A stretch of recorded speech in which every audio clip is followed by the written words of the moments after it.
out to lead the Browns. They have the option here of a re-kick or taking it at the 35. They'll take it at the 35-yard line.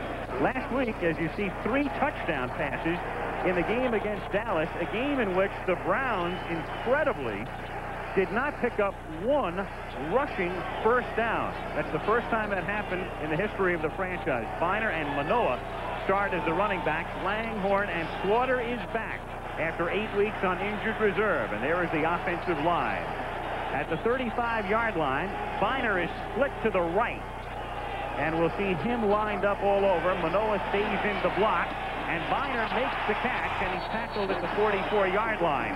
He is not only to be their featured running back tonight, he is also the team's leading receiver. For Ernest Biner coming out of the backfield, that's his 48th catch of the year.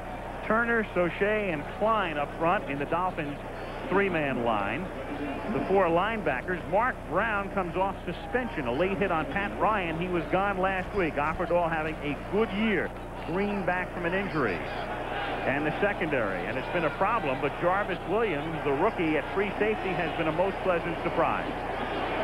2nd and 1 from the 44. And this is Manoa picking up a first down, but fumbling. He's been prone to fumbling of late, and he gives the ball up to Miami.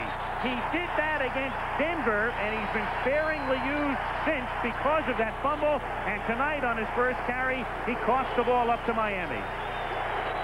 And Manoa's fumble previously came on his first carry of the ball game as well. So Tim Manoa, his 4th fumble of the year, and Marty Schottenheimer, I think, will put Tim Manoa on the bench. It may be a while, Frank, till he's back in this ball game, because in this caliber of a ball game, that can't happen early. Interestingly, you saw in the replay, he had it covered up. I'm sure he was thinking about that Denver fumble. Both hands on it. Somebody just yanked it out of there. T.J. Turner knocked it loose, and Jarvis Williams recovered. Miami at the 50. And on the ground, it's Lorenzo Hampton, stopped for no gain. Brian Washington comes up to make the stop. Another look now at Manoa's fumble.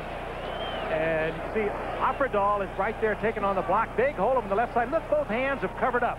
Offerdahl gets a shoulder in there, and it wasn't that much of a blow, but his ball came out of there, even though he was trying to cover it up. No, you're right, Frank. That's what'll drive the coaches crazy, is that was really a minimal hit that brought the ball loose. You can understand it. When a guy puts his helmet right on the ball with a jarring hit, hey, anybody's going to fumble. It won't do too much good for Manoa's mind either. No, that wasn't much.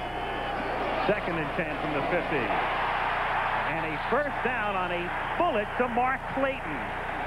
And with that catch, Clayton now has 73 for the season, tying his own team mark. You have to marvel every time, though, you watch. If you're counting in seconds, this is about 2.5 seconds before that ball is released. Not bad coverage, and yet with that accuracy, the quick release, Marino gets it in there.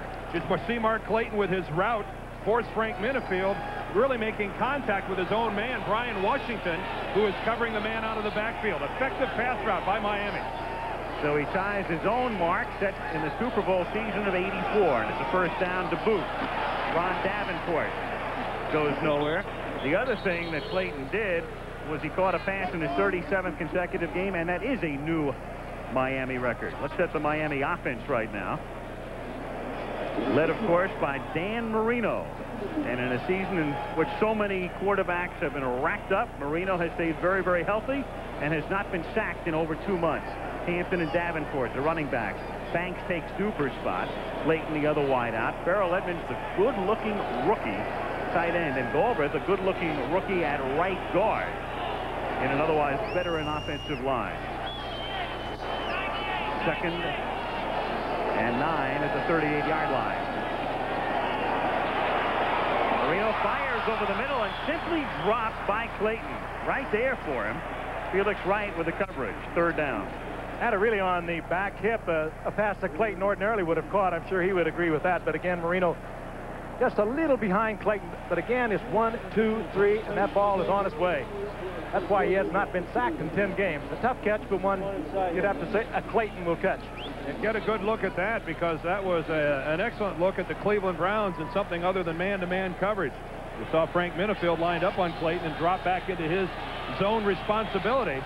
I think the Browns would like to see a little zone tonight. I mean, the Dolphins, rather, would like to see some Brown zone. 3rd and 9 with 4 wide receivers out of the shotgun. And Marino goes deep, but too deep for Freddie Banks, the former Brown, who had gotten behind Hanford Dixon. But the pass led him too much, and it's 4th down at the 38-yard line. He was there, and I'm sure we'll see it again. But what Marty Schottenheimer told us last night holds so true. He knows that to get to Dan Marino is almost impossible. So he's either going to send 3 men and try to cover, or he says occasionally we'll come to 6 and 7 and try to get to him, at least try to hurry him, because no one this year is getting to Dan Marino. Only 7 sacks all season. For the moment, they line up as if to attempt a 56-yard field goal. Quad Reves. Oh, he's been taking his vitamins if he makes this. Yep. Well, we'll find out. It's actually 55 and a half. And he comes up about 2.5 shy. A little more vitamin D, perhaps. C and D as well. Dolphins can't cash in on the Browns' turnover. Cleveland ball. Cleveland has it now at its own 38-yard line. Fontenot and Biner are the running backs as Kozar goes to the air. And he hits Ozzie Newsome, the tight end, and Ozzie has now made a catch in 142 consecutive games behind only Steve Largent. Sometimes Ozzie Newsome has needed a catch like this to keep that streak alive, and one of the big questions in Cleveland is whether or not this is going to be Ozzie Newsome's last year, and I think that's smart. Start the ball game off early, get him the ball. This guy is still capable of being a productive member of the receiving corps. I think for the game last week in Dallas, a superb leaping catch to keep a drive going. A lot of football still left in Ozzie Newsome. Find out early, Dan, if they're going to cover him with a linebacker, and they did. They had Hugh Green on him then. We'll see him again. 2nd and 7. Biner through the middle, and a 1st down as Ernest moves out to the 50-yard line. He's stopped by the outside linebacker, Rick Graff, number 99. You know, Al, we put up that graphic a minute ago about the Brownies and them having a winning record and not having been to the Super Bowl. It's kind of a good news, bad news, good news scenario for Cleveland this year. The good news is that they have it in their destiny to make the playoffs. The bad news is it's going to have to be as a wild card team. But the good news for Cleveland is that Denver isn't going to be in the playoffs this year, because Denver the last 2 years have sent the Brownies home with some superb football. Denver and Washington both eliminated yesterday. First time ever both Super Bowl participants failed to make the playoffs the next year. Kozar on 1st down, looking for 10 more, and the pass is complete, and we'll see about forward progress as it appears it's just short of the 1st down. The catch made by Brian Brennan. It'll be 2nd down and about a half a yard. Oh, what a beautiful pass by Kozar against William Judson, who had perfect position on Brennan. Brennan's not fast. He's a possession receiver, and Judson was all over him.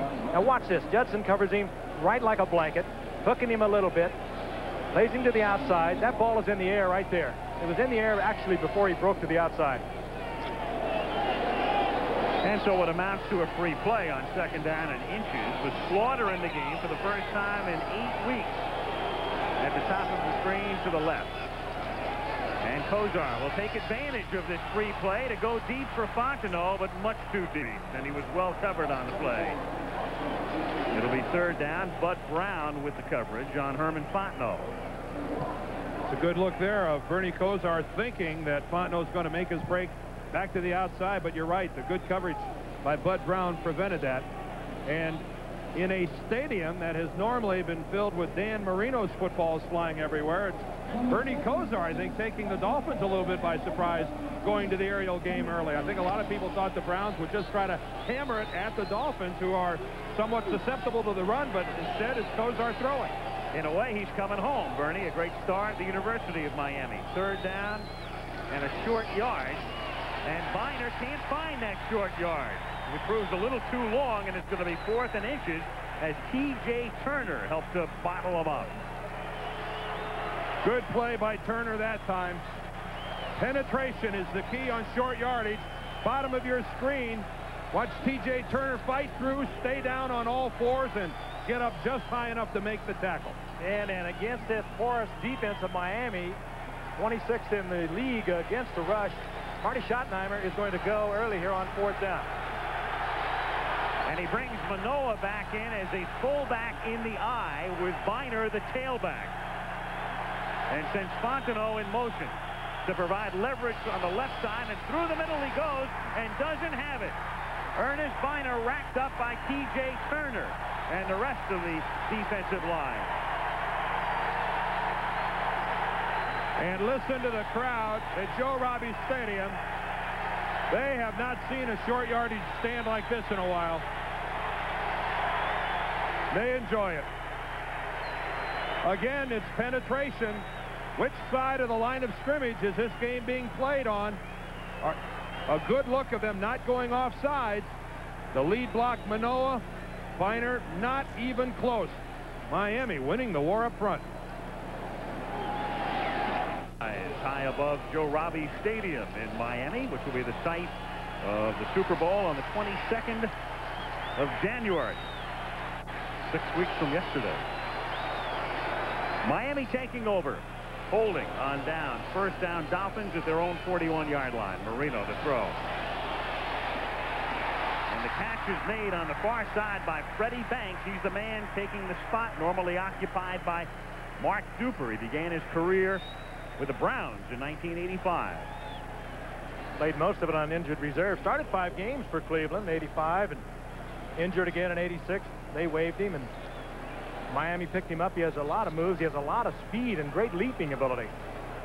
It fits into the mold of the Dolphin receivers. Clayton, the Dupers, 5'10", 180-pounder. Clayton, bottom of the screen. He's having a fabulous year. That's Jensen now coming into the slot as Edmonds, the tight end, lines up on the left side. And the ball is given to Ron Davenport. Davenport's been coming on of late. He's played well over the past 3 or 4 weeks after a very slow start this year. Clay Matthews in on the tackle. And we have him isolated. Clay Matthews, of course, I think anyone that follows Cleveland realizes that Matthews is playing Pro Bowl caliber football. I could say once again, they are using Clay much more against the pass. As a matter of fact, he has got 6 of the Cleveland sacks. So he's in there much more often than he's been in the past. 2nd and 9. Miami at the Cleveland 46. No score. Davenport again, and racked up behind the line of scrimmage by Will Hill, the safety coming through, the free agent out of Bishop College. Will Hill dropping him behind the line of scrimmage. And a marker is down, our first one of the game. This crew led by the referee Dick Hantack. And we'll get the call from him in a moment. We have delay on the defense, 12 men on the field. We have holding on the offense, number 65. Penalties are all set. Repeat the down, 2nd down. 12 men on the field, and then Dellenbach, the guilty Dolphin. And they repeat the down.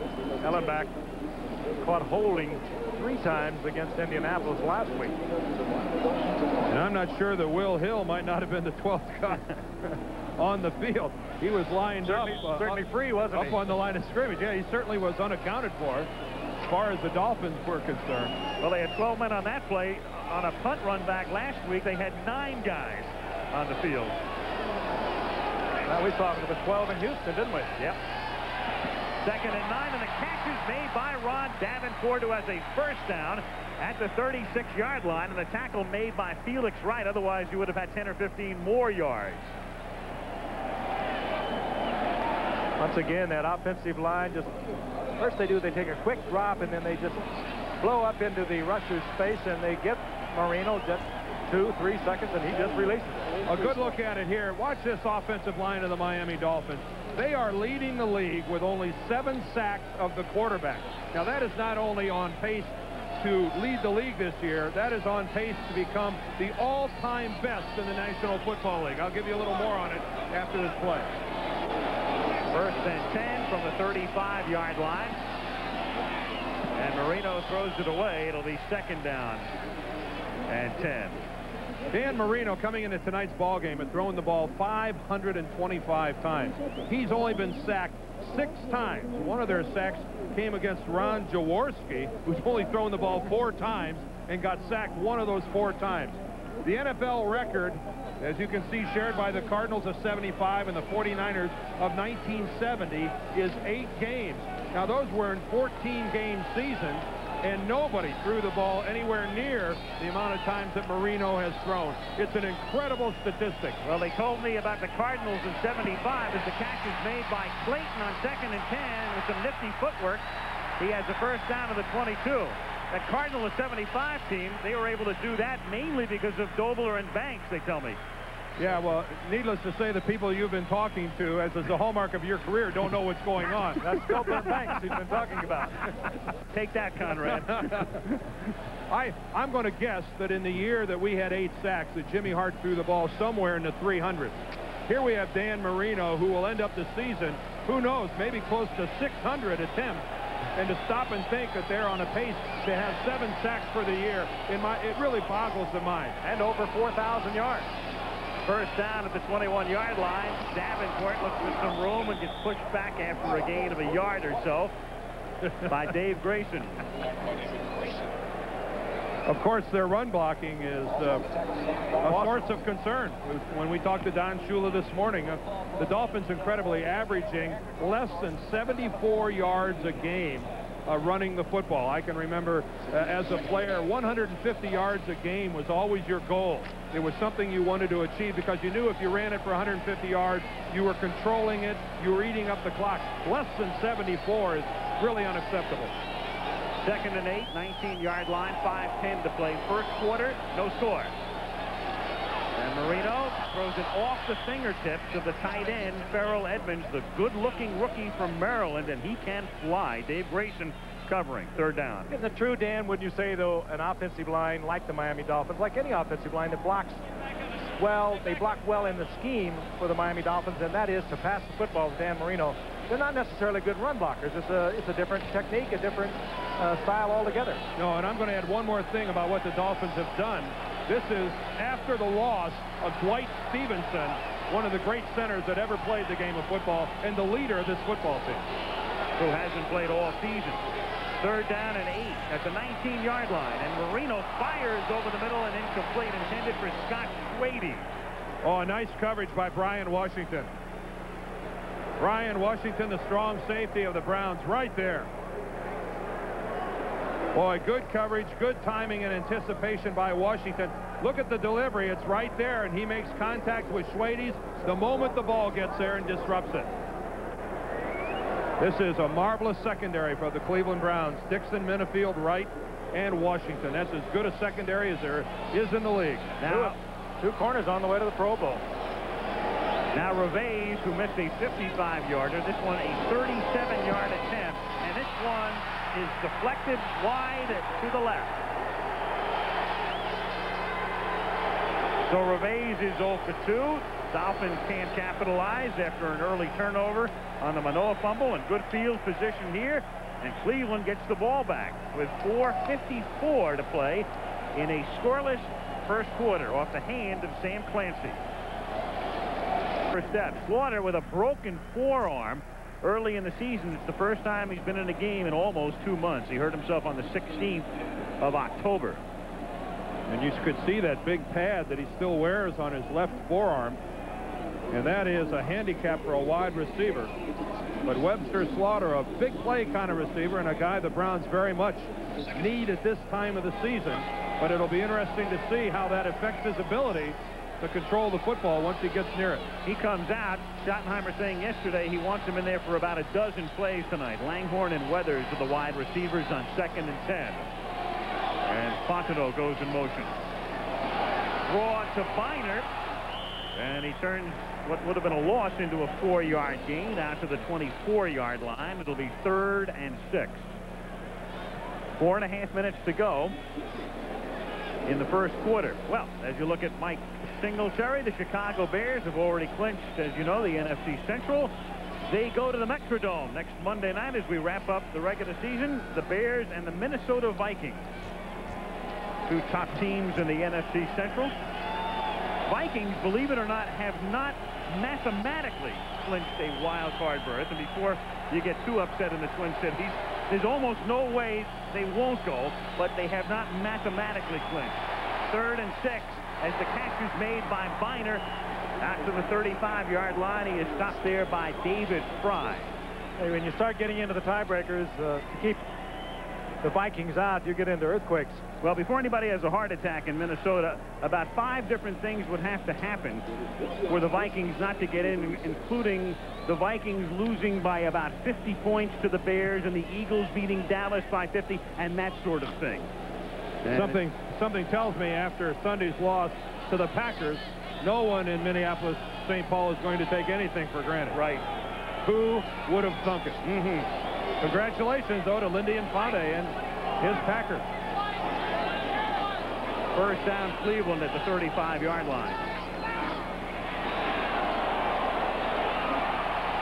Kozar throws underneath to Newsom. He makes his second catch of the game and takes it to the 40-yard line. That's a gain of close to 5. It'll be 2nd and 5. Rick Raff is in on the stop. How about that throwing motion of Bernie Kosar when he first released the ball there? I thought he was throwing it in the ground, getting rid of it to try to avoid taking a sack. The sidearm delivery of Bernie Kosar. It is not textbook. Only the results seem to be textbook. And 5 of 7 will get it done. 2nd and 6. Cleveland at the 40. 2.5 minutes to go in the first quarter. No score in Miami.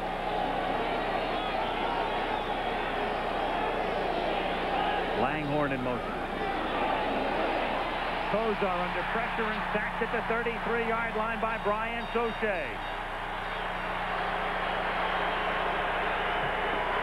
Dolphins coming with the blitz. 4 men out for the Browns. Not enough men to pick up. Soche from the middle. Opperdahl coming from the linebacker position. When you go into that wide formation, let's take a look at it here. This is not Bernie Kosar's strength. And as a matter of fact, you saw him stumble when he went back, and you can see Bernie never even looked downfield. He stumbled coming back out and never once even raised his eyes downfield into coverage. 3rd and 12 out of the shotgun. Inside handoff to Biner. And Biner breaks a couple of tackles, but is stopped well short of the first down at the 41-yard line by T.J. Turner, and the Browns will have to kick it away. And the Browns, who had not used the shotgun, went to it when Kozar came back in midseason. Dolphins defense gets the crowd on its feet. They come off. They got a sack. That's one of the 24th of the year, and they stop the Browns in midfield. Max Runniger to kick. Scott Schwade's back for Miami. It's a good kick. Schwade's fielding at the 12-yard line. And he's out of bounds at the 27 after a 15-yard run back. Tackle is made by Felix Wright. 46-yard kick. 1:11 to go in the first quarter at Joe Robbie Stadium in Miami. Browns and Dolphins scoreless.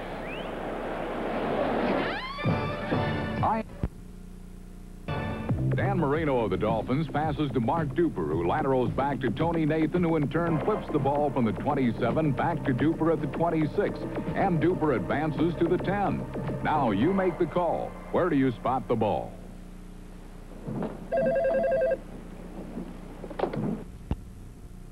Lateral was really an illegal forward pass. It's a 5-yard penalty from the spot of the pass. Spot the ball at the 32. The 26-yard line. Marino gives it to Lorenzo Hampton, who moves out to the 30-yard line. A gain of 4. And in the Mazda tournament, followed by basketball, the Bruins of UCLA resurging under Jim Harrick, their new coach, against the Tar Heels of North Carolina. Bruins unbeaten against the Tar Heels on college basketball action on ABC at 4 Eastern time Saturday. Resurgent under Jim Harrick. 2nd down and 6 at the 30-yard line.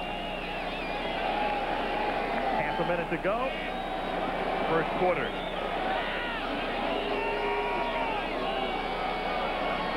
With Edmonds in motion, Davenport close to a first down, takes it to the 36-yard line. He is stopped there by Clay Matthews on what figures to be the final play of the first period. You wonder how an outside linebacker could have a more solid career than the one Clay Matthews has had in Cleveland. His 11th year out of Southern California, and watch him play off the block here of Farrell Edmonds, who comes in motion, ride him down to the inside, look for the ball, then react back to the outside. That's the way it's supposed to be done. Doing it all, too, Dan, with a cast on a broken hand from a couple of weeks ago. Hasn't missed a moment of playing time because of it. Pretty good family. They're pretty solid. His brother Bruce will be in action against Clay next week. They measure that stops the clock momentarily with 17 seconds just short of the first down. How do you think the Browns did in the draft back in 1978? They had 2 #1 choices in 1978, and they only drafted Clay Matthews and Ozzie Newsome. Not altogether a bad way to kick off the 78 draft, huh? Both in their 11th year. Both making major marks with Cleveland. We said that would probably be the final play of the first quarter, but the clock just now restarts because of the measurement. So the Dolphins could conceivably get off another play, but now they appear to be content to let the clock run out, and they'll reverse direction, and we will start the second period. So a smiling Marino comes to the sideline after the first 15 minutes of play. No score.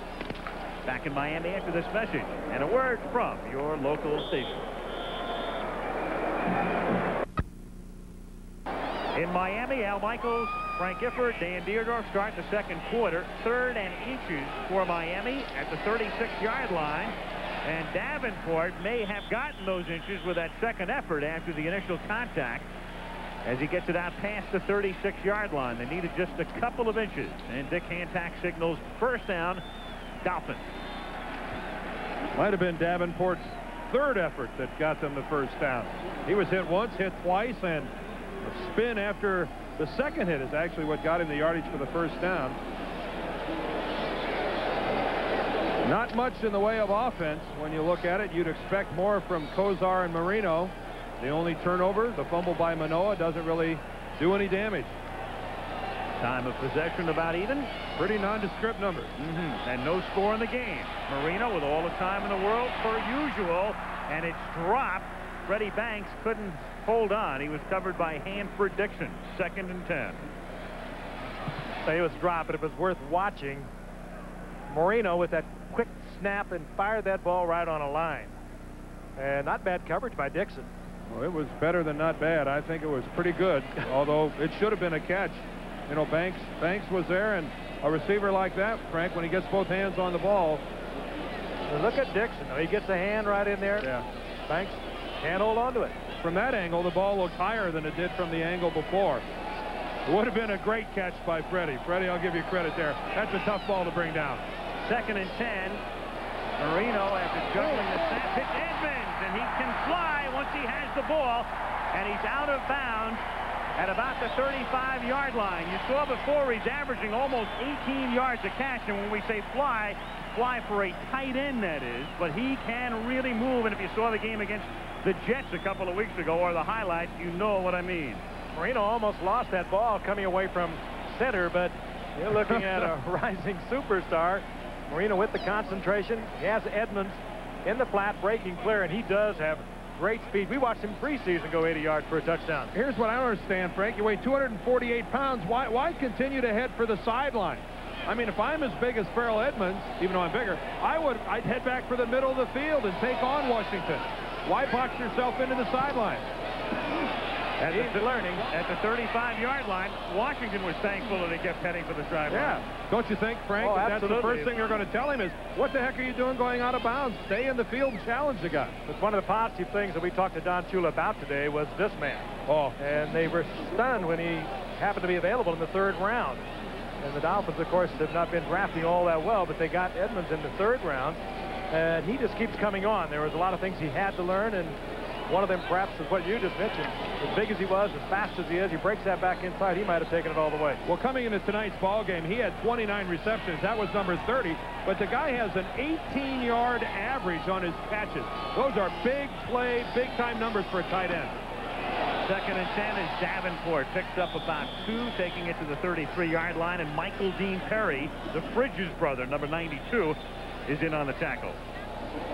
What you can't do with an Edmonds, and it's what the Dolphins have been trying to do thus far this evening with Ozzie Newsome is to cover him with a linebacker. And if they continue to try to do that with Edmonds, you're going to see him do something like a down and into the middle. And he should be there. Big target, 6'6", Terrell Edmonds. 3rd and 8, Miami at the Cleveland 33. Early second quarter, no score. Marino out of the shotgun. 4 wide receivers for the Dolphins, including Troy Stratford is in the game in the slot to the left. And the catch is made by Banks. Stopped at the 10-yard line. As he got behind Minifield, and Wright is there to put him down, and it's a first down at the 10. Great read by Marino. Picked up the zone. Banks picked up the read with him. Eased into the slot. He was wide open again. That protection. But look how quickly he fires it. Well, watch the body control here by Freddie Banks. Going up. That ball is behind him and high. Freddie Banks is moving to the inside. Dan puts the ball a little high and a little behind Banks. Look at him do the pivot and come around and bring down the football. That is nice.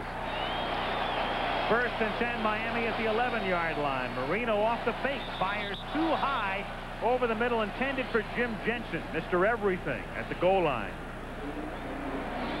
Jensen can be a running back, a wide receiver, a tight end. He's the backup quarterback, plays on special teams, engaged to one of the Dolphin cheerleaders, cleans out the stadium, takes tickets. He's been doing it all. He found a way to make a football team. Those 47 receptions, so many of them were 3rd down and key receptions. He's also the backup kick snapper. Don't let Joe Robbie hear you talking about cleaning up the stadium and selling tickets. He'll have him doing it. He'll take me literally. 2nd and 10 at the 11. Over the middle, the catch is made. Clayton for a touchdown.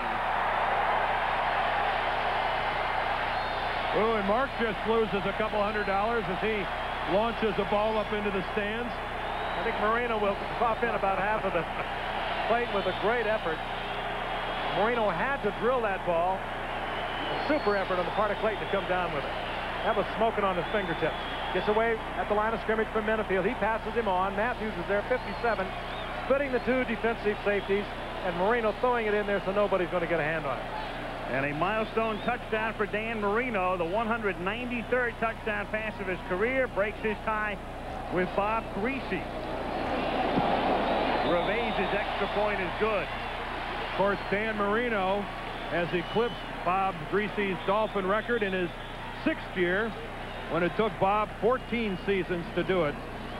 Safe to say the NFL has never seen a quarterback quite the equal of Dan Marino and his ability to throw the football. 7-0, Dolphins. You want to drive to the sun with the... He was born in Grand River, Ohio, went to John Carroll University, and was drafted by the Cleveland Browns in 1951. He played with the Browns, the Baltimore Colts, and the Washington Redskins, and became an NFL head coach at Baltimore at the age of 33.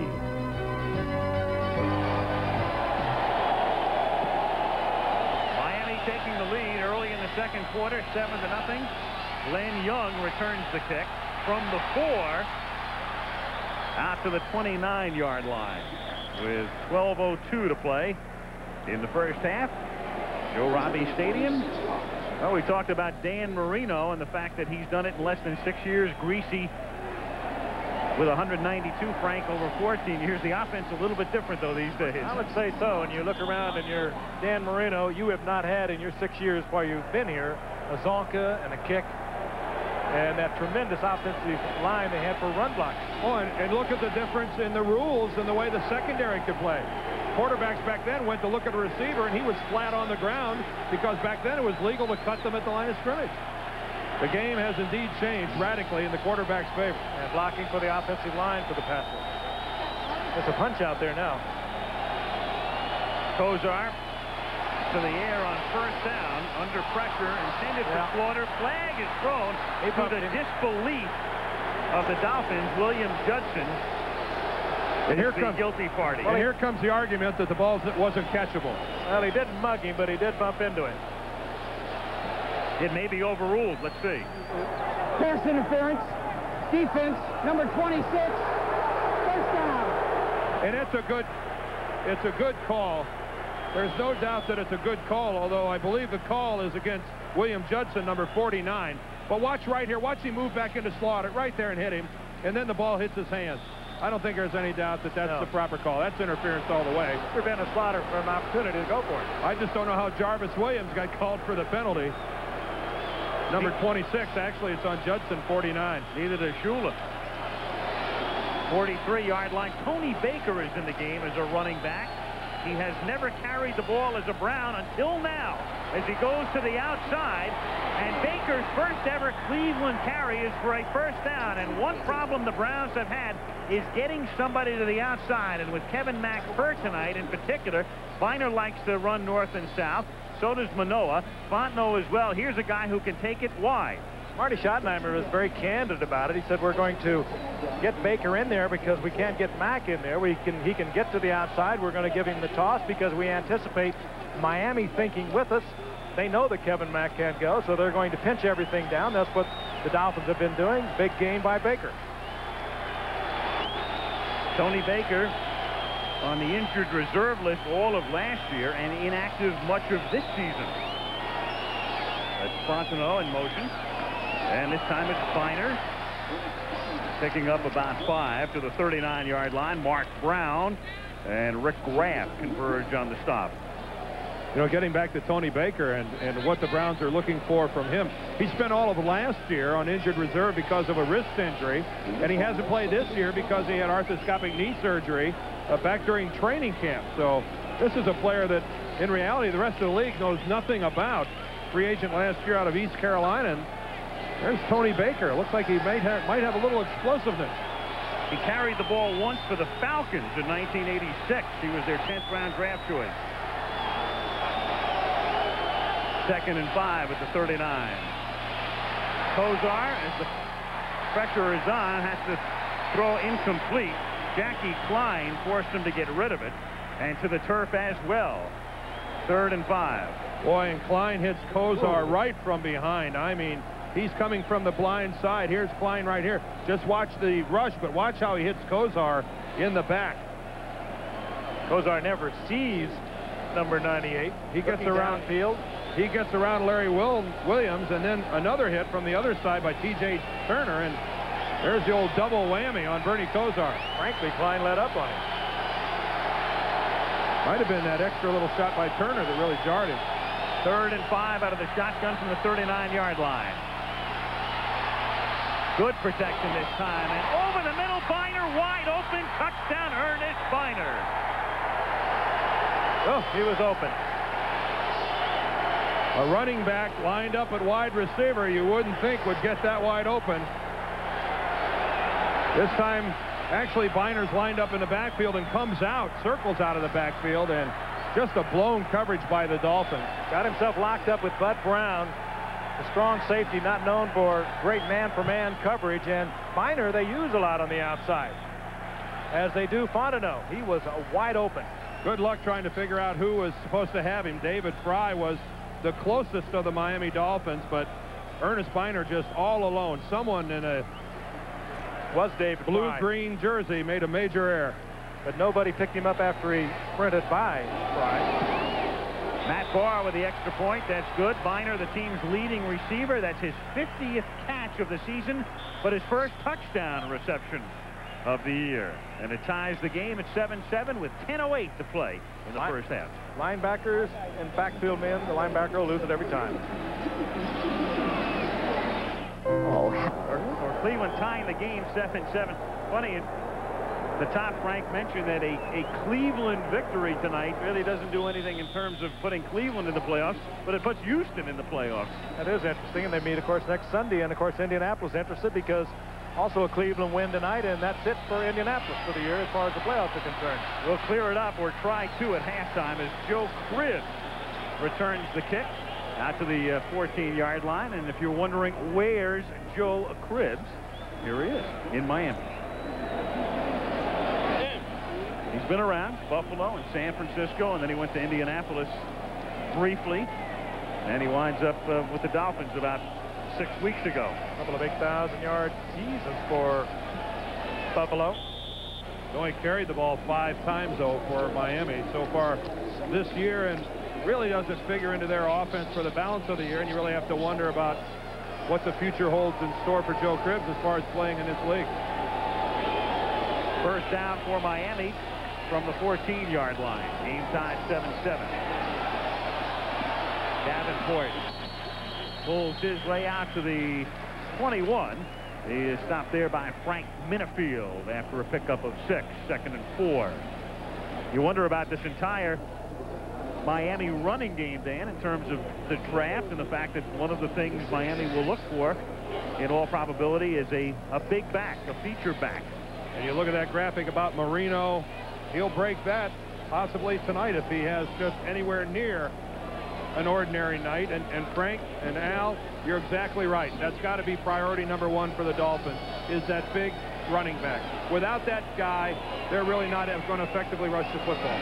2nd and 4. Davenport picks up about 3. They've been going with Lorenzo Hampton, a #1 draft choice a few years back, but he really hasn't developed into the type of runner they thought he would. Troy Stratford had a good rookie year, but he's been off injured this year, had the flu this week. He doesn't appear to be the ultimate answer, so they're definitely in the market for a top back.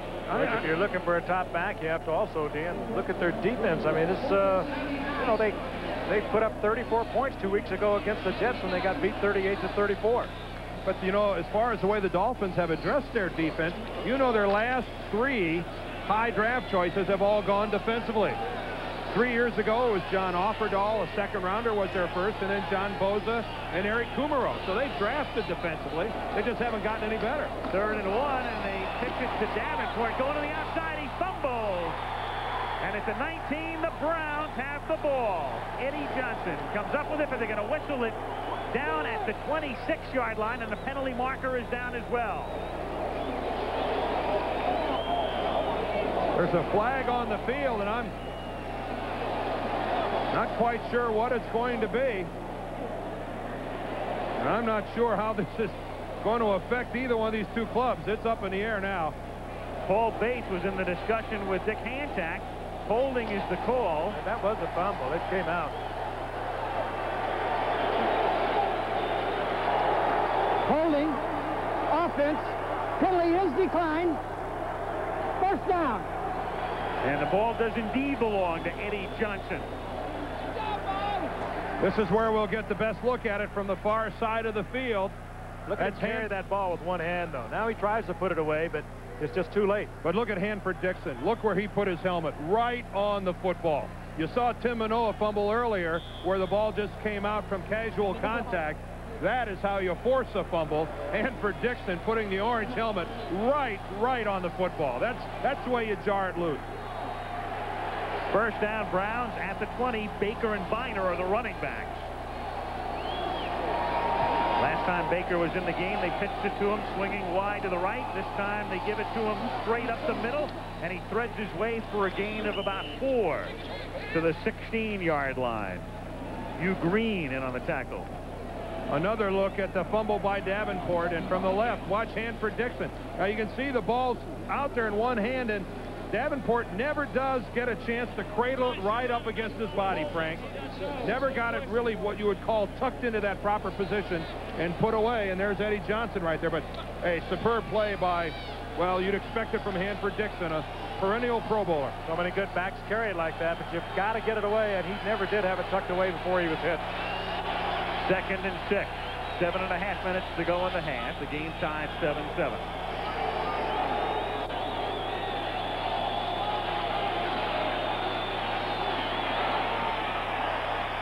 Intended for Langhorne. 3rd down. Langhorne's done a nice job, especially in the absence of Slaughter. It's given Reggie a chance to be the featured receiver in the Browns attack. And the Browns have had to rely on their passing game with Kozar and their defense because their running game has been subpar this year. Inside the 20, tough sledding for Cleveland. And part of it has to do with the running game being subpar. As you can see, they're worst in the league once they get inside the 20 for putting the ball in the end zone. And whistles blowing with 3rd and 5.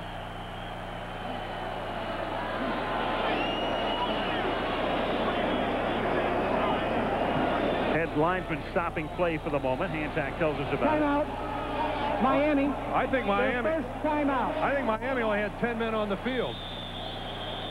I don't think they had a full complement of players on the field. That's Tom Olivedati there on the right of Don Shula. He's the defensive coach, and he was the one that was telling Shula, we got to get some more folks out there. And Don quickly seizes the moment to call timeout. Tough enough with 11. Oh, yeah. Cleveland has it 3rd down 6 at the 15-yard line. 7:25 to go. First half, a 7-7 tie. Dolphins blitzed last time. Let's see if they come with extra people. Kozar out of the shotgun. And they do. They rush 5, and Kozar off his back foot, and falling down in the end zone was Langhorne. Lankford covering. 4th down. Boy, and there was no contact there whatsoever. I believe Reggie Langhorne just became tangled up in his own feet, and I think he had to get back because of a pass that was really poorly thrown by Bernie Kozar. Got the coverage you wanted because they had a safety blitz. Look at his break to the outside there, and look where the ball goes. Miscommunication between Langhorne and Kozar. Langhorne expecting the ball over his outside shoulder, and Bernie throwing it back to the middle of the field. Matt Barr, who broke a rib last week on a busted field goal attempt, or a fake attempt that was busted by Ron Burton, kicks this one through. He did stay in the game last week, continued to kick, and boots a 33-yard field goal here to give Cleveland its first advantage of the night. And again, it's Cleveland bogging down inside the 20-yard line. And it's helped Matt Barr considerably, that bogging down inside the 20. He's having a great year. As far as memorable moments are concerned, here's Matt Barr.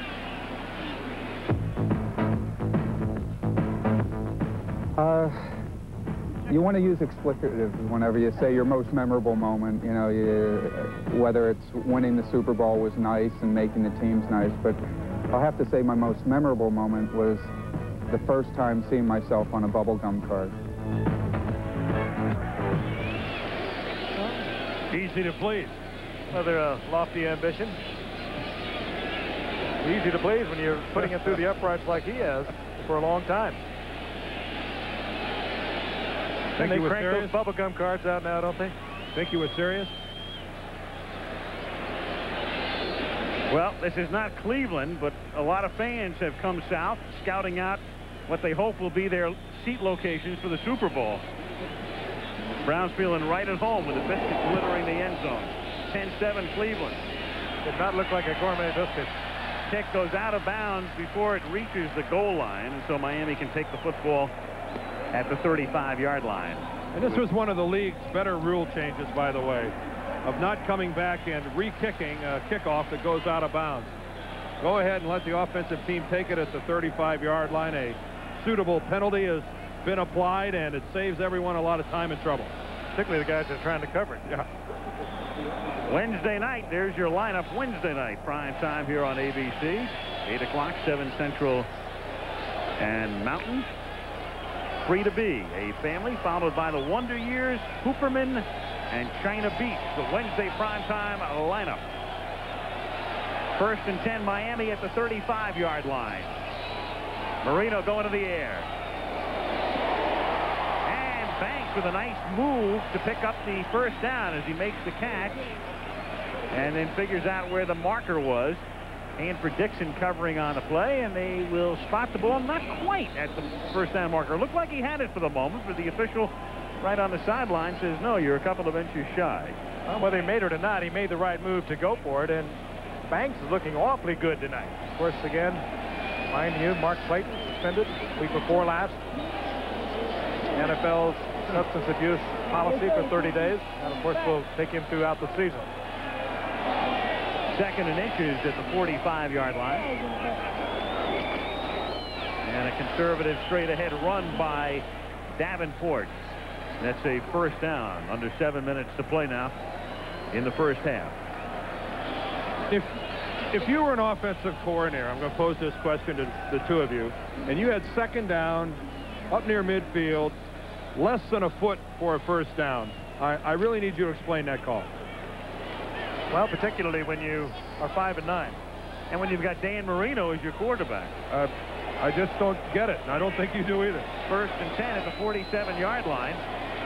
Maybe they got gun-shy when they watched what Cleveland did before. Here's Hampton swinging to the outside. And he picks up about 7. Remember, Cleveland had the same situation. 2nd down, a free play was incomplete. 3rd down, incomplete. 4th down, didn't pick up the first. Not that that would deter them, but you can see what can happen occasionally. Let's check this guy out. Clay Matthews, who spends most of the game taking on the tight end, working against the rookie Farrell Edmonds, and Edmonds gets high and really doesn't stay with Matthews long enough. And again, an illustration of what an outside linebacker is supposed to do. Fight off the block, stay on your feet, pursue, confront the ball carrier, and bring him to the ground. 2nd and 5, 48-yard line. Marino. Terrific protection again. Going deep for Clayton, and incomplete, and good coverage as Dixon might have gotten a hand on the ball.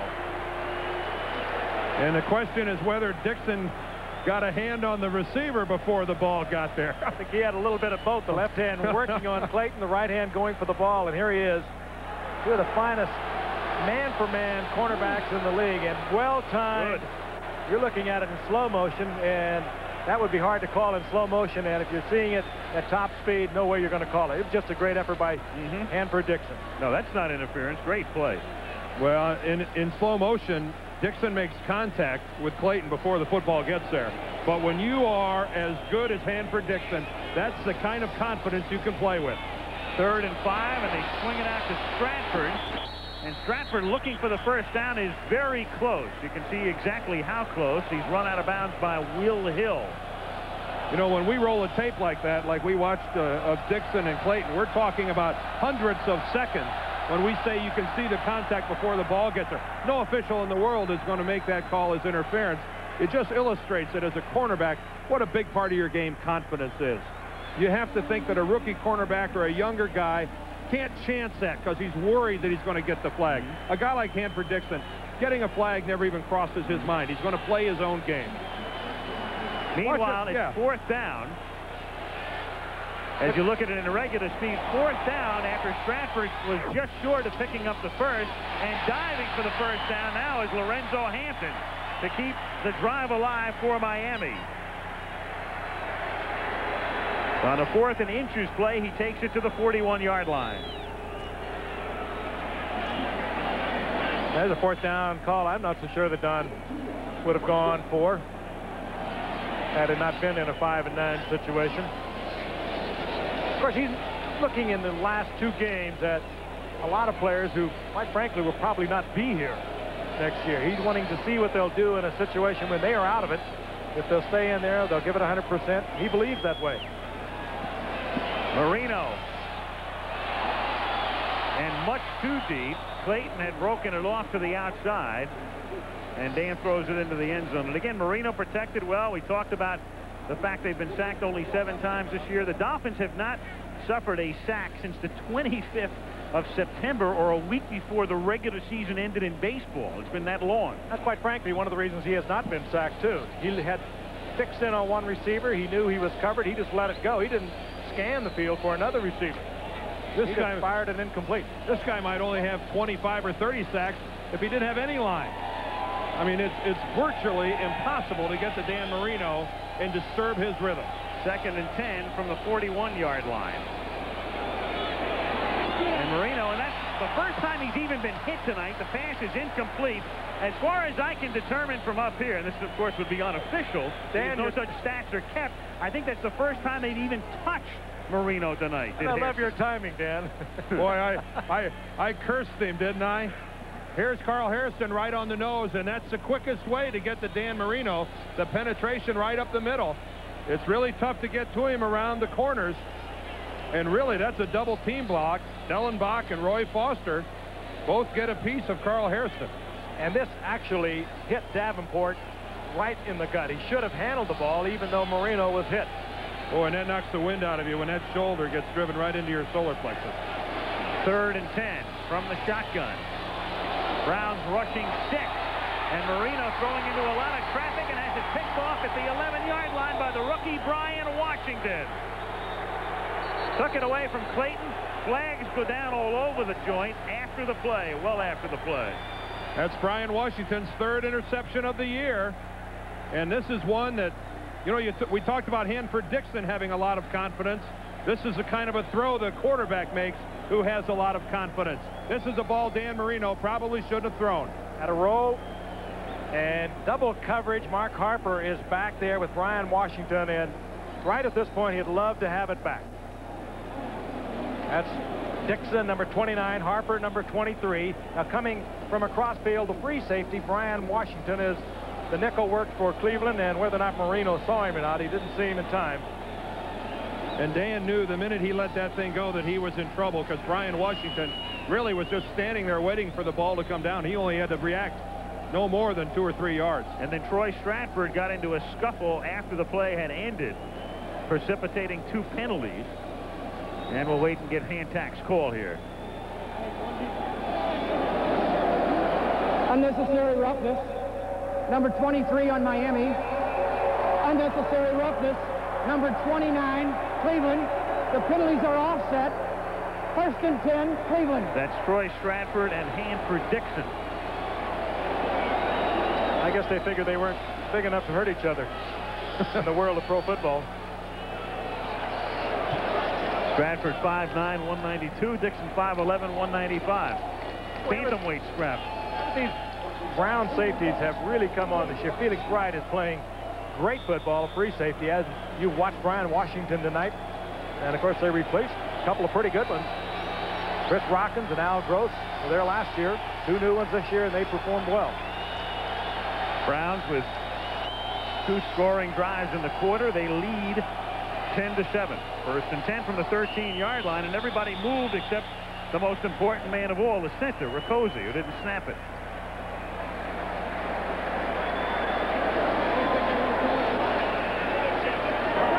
False start. Offense.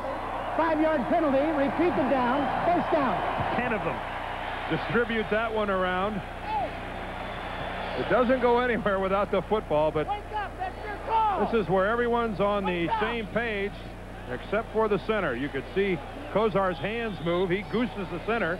That's asking for the football, and it's really that riding of the hands that really tells that center that it's time to snap it. I wonder what Riccozzi thought he wanted. That's the standard. I must ponder that. I mean, really, a center who's been around a long time, regardless of the snap count, when he gets that jerk from the center, the ball comes up immediately. 1st and 15 from the 8. Short game. Biner makes the catch, picks up about 2. It'll be 2nd and 13. Rick Graff makes the tackle with 4:50 to play in the half. Frank, something you don't see a whole lot anymore is exactly that. Remember how in the old days the quarterbacks used to really be in tune when one of the defensive men came across the line of scrimmage? They never gave him a chance to get back across the line the way they do now. Boy, he hits the center, up comes the football, and regardless of what happens, you know you've picked up at least 5 yards. And like you said, it has to be total concert between the two. 2nd and 13, Cleveland from the 10. 45-second clock is down to 3, 2, 1, and they just do get the play off. And Kozar throws to the far side, and the catch is made at the 17-yard line by Reggie Langhorne, who is about 6 yards short of the 1st down. Langford makes the tackle.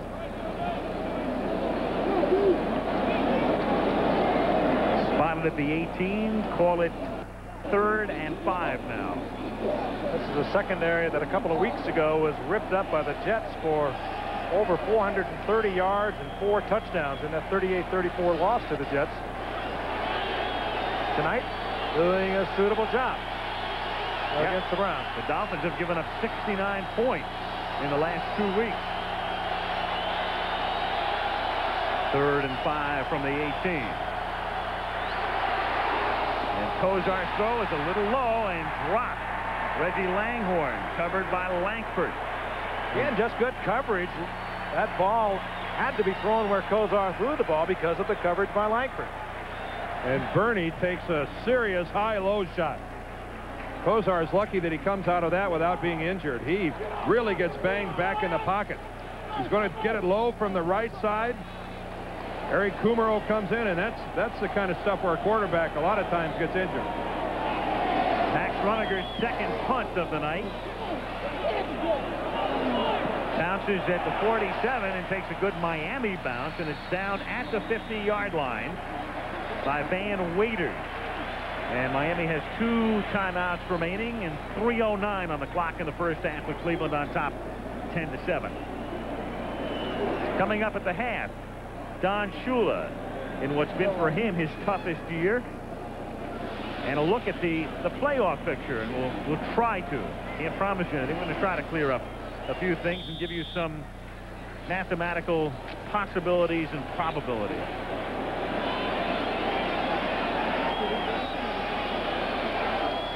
Or maybe we'll just confuse you more. Probably. Test their credulity. Yeah. 1st and 10 at the 50. Marino. Incomplete, intended for Clayton. One thing we'll clear up are a few misconceptions. A lot of people thought on Saturday Indianapolis was eliminated. Wrong. A lot of people thought that the Rams would win the division if they beat the 49ers. Not necessarily this Sunday. So we'll clear up a few things as well. Well, who was saying those things? Well, I don't know. You were telling me a few guys were saying them.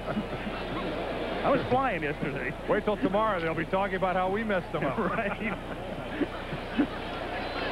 It is unbelievable, the combinations that are still alive with 1 game remaining after tonight. 2nd and 10 from the 50.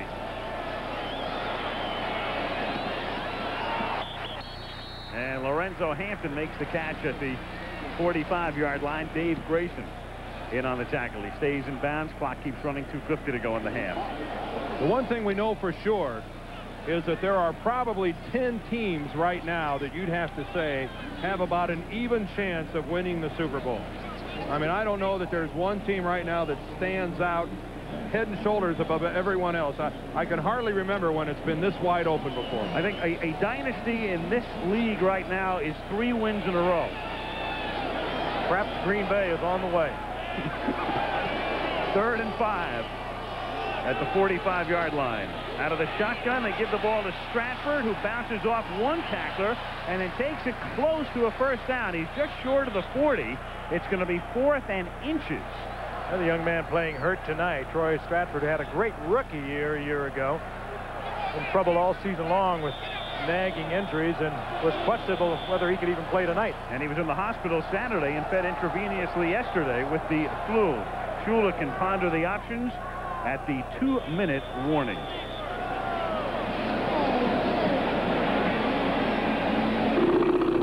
You never know. Out of our opening. Yeah, that's right. Where's the pinball?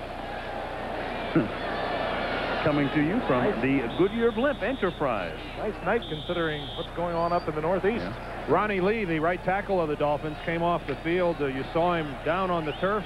He walked off by himself, and Lewis Cheek, the 8th-round draft choice from Texas A&M, replaces him in the lineup. It's 4th and 1 for Miami with 2 minutes to go in the half. They send Jensen in motion and run the play fake with a first down pass caught and then dropped, but out of bounds by Edmonds.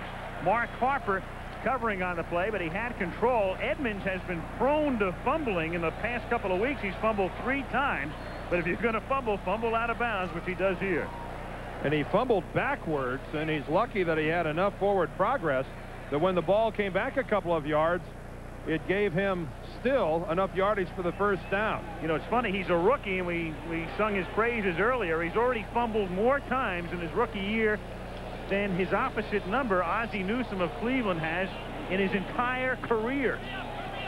Well, if he can rectify that problem, I still don't think there's any doubt that we're looking at one of the future greats of this game. From the 37-yard line, from the shotgun, Jensen makes the catch, breaks the tackle, a first down and a lot more. Finally tackled by Felix Wright at the 13-yard line. And timeout Miami, their second. And he's just covered one-on-one. They didn't get the timeout. You saw Jensen ask for it, and the Dolphins then waved it off. So Jensen does not get the timeout that he asked for. A flag is thrown. He makes the catch. That'll stop the clock at the 5. Pressure put on that time by Hairston. And a minute and 24 left on the clock. Hairston jumped that time. Offside. A lot of times in that hurry-up type of offense where there's a lot of frantic movement, it's the offensive team that ends up making the mistake. That time, though, it's a defensive lineman, Hairston, who ends up crossing the line of scrimmage. Defense, number 78, 5-yard penalty. Repeat the down, first down. Hairston might be a little tentative. He's playing on a bad knee. He missed last week's game. But Jensen, good out of the backfield. He came on that long gainer for the first down from a wingback position. They tried to cover him with a speedy linebacker, David Grayson. He couldn't handle it. First and goal at the 8. Jensen takes it to the 1-yard line. You got to get overtime for tonight. You saw Jensen before. It was interesting. He had called for the timeout after that long run. Now they're going to take the timeout. Marino had waved it off, so it wasn't called. And they take one here and have one remaining. The thing about Jensen is that you can be deceived by his number 11, and you say, well, anybody with number 11, we can't be talking about a real formidable person here. But, you know, Jensen's listed at 6'4", 220, and when you see him down on the field before the game, he looks a lot bigger than that to me. I mean, this is a big man. Here he is running the ball, and more than that, Dan, he's a tough man. A few years ago when he came up as a quarterback out of Boston University, he could see pretty well he was not going to get a shot at making this team there and staying with the team. He could do it as a backup. So he started going down under kickoffs, covering punts. He would do anything they wanted him to do, and they discovered they not only had a good backup quarterback, but a great athlete. I'm going to speculate that might be the biggest number 11 that's ever played in the National Football League. That's a big hunk of guy.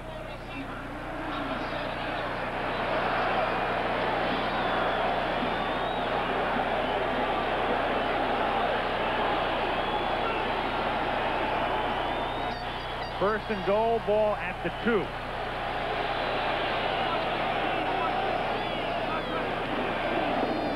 And Marino lossing it for Jensen. What a beautiful offensive strategy. Beautiful. They come out late with Jensen. Who do they see come with him? Dan Marino watches all the way. It's Mike Junkin, an inside linebacker. Marino knows instantly that's the matchup I want. Junkin, 54, comes all the way out of the middle. He's just totally overmatched on a route like that. I mean, that's brilliant offensive play calling and execution by Dan Marino and the Dolphins. And, of course, coming from the bench, give credit to Don, David Shula. But, again, Junkin totally outclassed on a beautifully thrown ball by Marino. Great timing pass. Marino to Jensen was the key to that touchdown. 4 consecutive plays to Jensen and the extra point, and it's 14-10 Miami.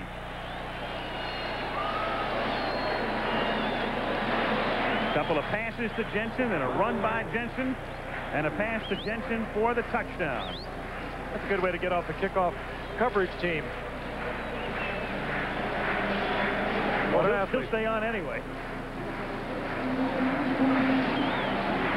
Talked about Jensen before. Backup quarterback, wide receiver, tight end, running back. He'll snap for you.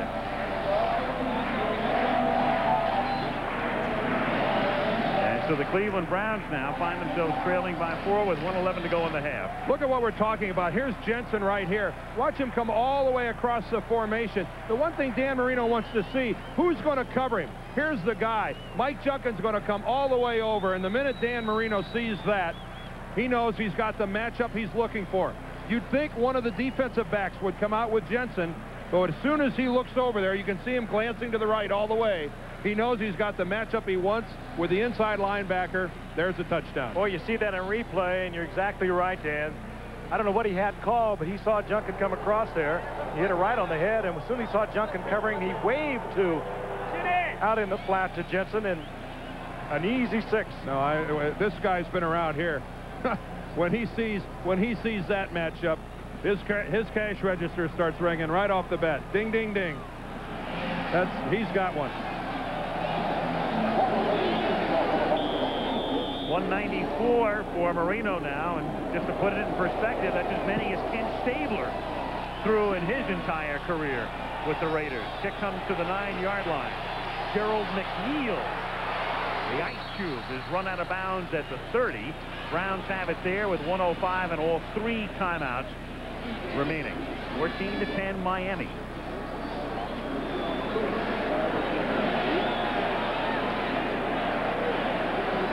Some news from College Station, Texas. Jackie Sherrill, who had been under some fire down there, has resigned as the head coach at Texas A&M. R.C. Slocum has taken over now as the head football coach of the Aggies, and John David Crow has been named as the athletic director at his alma mater. Former great Cardinal. Great running back. Heisman Trophy winner, too, wasn't he? Yep, that's First down from the 31-yard line is Kozar. Goes to Biner, and he's tackled immediately by David Fry, the linebacker, up at the 36-yard line. In Cleveland with all of its timeouts, but they don't take one here. 48-47, clock ticking down. We have just discovered a big number 11. Well, you knew it would happen. Oh, yeah. Catch is made, and he fumble, and Miami has it at the 49-yard line. Out of Langhorne's hands, and Miami has it as Judson comes up with the football at the 49 with 32 seconds. It was David Fry knocking it loose.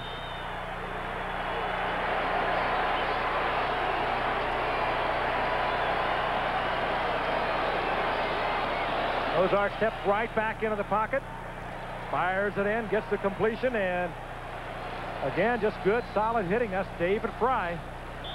And Miami has 32 seconds. They're at the 50-yard line, and they are a hot ball club right now. And if you're in the Browns secondary, you batten the hatches. Guess what's coming? Air Marino. And Miami has a timeout remaining. Out of the shotgun. Marino's man Jensen lines up in the backfield with him. And the pass is caught by Clayton.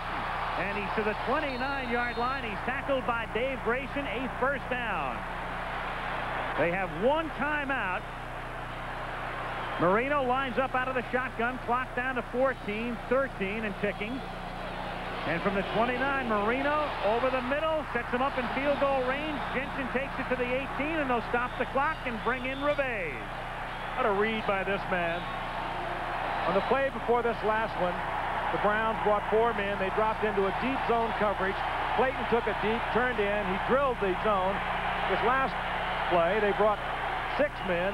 He threw it underneath, threw it quickly, and gets to the next completion. Well, Frank, you're exactly right, because when the Brownies drop back into a zone, he works to the wide receiver underneath. They come back and go man coverage on all his wide receivers. Marino reads it instantly and goes to Jensen to back out of the backfield. I mean, it's just classic way. It's a classic way to run a quick offense like that. And a milestone pass at 4,000 yards, up and over that figure. First time ever that a quarterback has done it 4 different seasons. As Marino does it here, he's thrown for 189.5. Revay to attempt a 35-yard field goal. Ron Jaworski, the backup to Marino, to hold.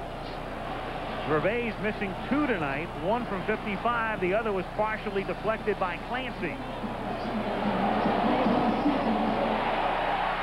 And this time it is good. And it's like the old days for this crowd at Joe Robbie Stadium. The way the Dolphins have finished this first half. And they do it with a flourish.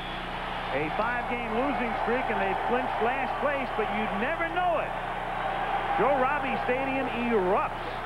17-10 Miami at the half. We'll return to Miami after this message from the NFL, a word about an upcoming show on ABC, and a word from your local station. Coming up, an interview with Don Shula, a look at the playoff picture as well. I'm Art Modell. Just a minute, Art. Excuse me? I'm Pat Modell with a special thank you message for everyone who's been part of the United Way winning team. Bernie Kozar can pass us to victory on the field, and win it. Joe Robbie Stadium opened last season, and they have not sold out. Well, they have sold one game out this year, but too late to lift the blackout. So the point I'm making here is that not one game has been televised locally in Miami in 1988. Boy, and for those Dolphin fans staying home tonight, they're missing quite a Dan Marino show. Just under 200 yards in the first half, and the way it was setting up at the end of the first half, it should not change a whole lot. Well, the business at hand is for the Cleveland Browns, who came into this game favored, trail Miami by a touchdown, and have their situation in their own hands. If they win their remaining 2 games, they're at home for the playoffs for the wild card game. This is Joe Cribbs bringing it back out to the 29-yard line. And we'll take a look at the numbers through the first 30 minutes. A couple of turnovers for each team, and Miami with Marino, that hot second quarter, and 189 yards for Dan at the half. Remember how nondescript those numbers were at the end of the first quarter. 50 and 65 yards respectively. A lot of action in the second, and again over 4,000 yards for the 4th time for Dan Marino. Almost a 60% completion average. 7 more touchdowns than interceptions. This guy truly is in a zone, a level, all by his lonesome. And when it starts to happen, Dan, it's sort of self-generating. The tempo just keeps picking up. And he's going to have to work to make the Pro Bowl this year. Yep. Guys like Kelly and Esiason, because of how their teams are doing, you'd have to think are going to get real looks. Still won't ensure he'll show up. Hampton makes the catch. And out to the 38-yard line, close to a first down. Dan, like Fran Tarkenton for years, a notable no-show in the Pro Bowl. I think I was on 4 or 5 different Pro Bowl teams elected with Fran Tarkenton, and never met him. That was before they moved the game to Hawaii. I bumped into him in a restaurant one time. Hi, Fran. I'm Dan Deerdorf. He wouldn't talk to me. No, Fran, actually, I've spoken to Fran a number of times, but you're right. He was a guy that just didn't really make a habit of making it to that game. 2nd and 1, and Banks makes the catch and takes it to the Cleveland 46-yard line. And so Marino picks right up where he left off in the first half. First down at the 46 of the Browns. Banks with his 4th reception tonight, and that's a career high for the man who started his career with the Browns. And of course, Banks has made a major difference tonight with the loss of Mark Duper with the drug suspension. You would have to figure the Browns concentrate on Mark Clayton, and they've been doing that, but Banks is having a big night. Got that big number 11 in there, Dan. Yeah, I've got one that we're going to pass along here. For all you number nuts out there. There's number 11, Jensen. What a lead-in for you. Boy, our timing is good tonight. Boy, this is like a crap table right now. EO, go. Again, Jim Jensen motion coming out of the backfield, and the Browns showing an inability to stay with the motion man. And Marino, there's no question where he's going with it. And listen to this. Jim Jensen now. I talked about what a big number 11 he is at 6'4", 220. Doug Todd, the PR director of the Dallas Cowboys, calls Eddie White, the PR director of the Dolphins, to tell us about Sonny Gibbs, who was the 2nd-round pick of Dallas. He was a quarterback out of TCU in 1962, who was 6'7", 235. My era. I remember him well. The only thing I say is now, if you got to go back 26 years to call me out on something, I can live with that. I can live with that. Nice going, Doug. Well, the conditioning programs are different today also. I remember. What It might have grown a little larger. I remember Sonny Gibbs. Do you really? Yeah. And TCU. the collegiate performance. The Horned Frog. Yep. One of my all-time favorite collegiate mascots. Dan Jenkins. Handsome little creatures. 2nd and 8.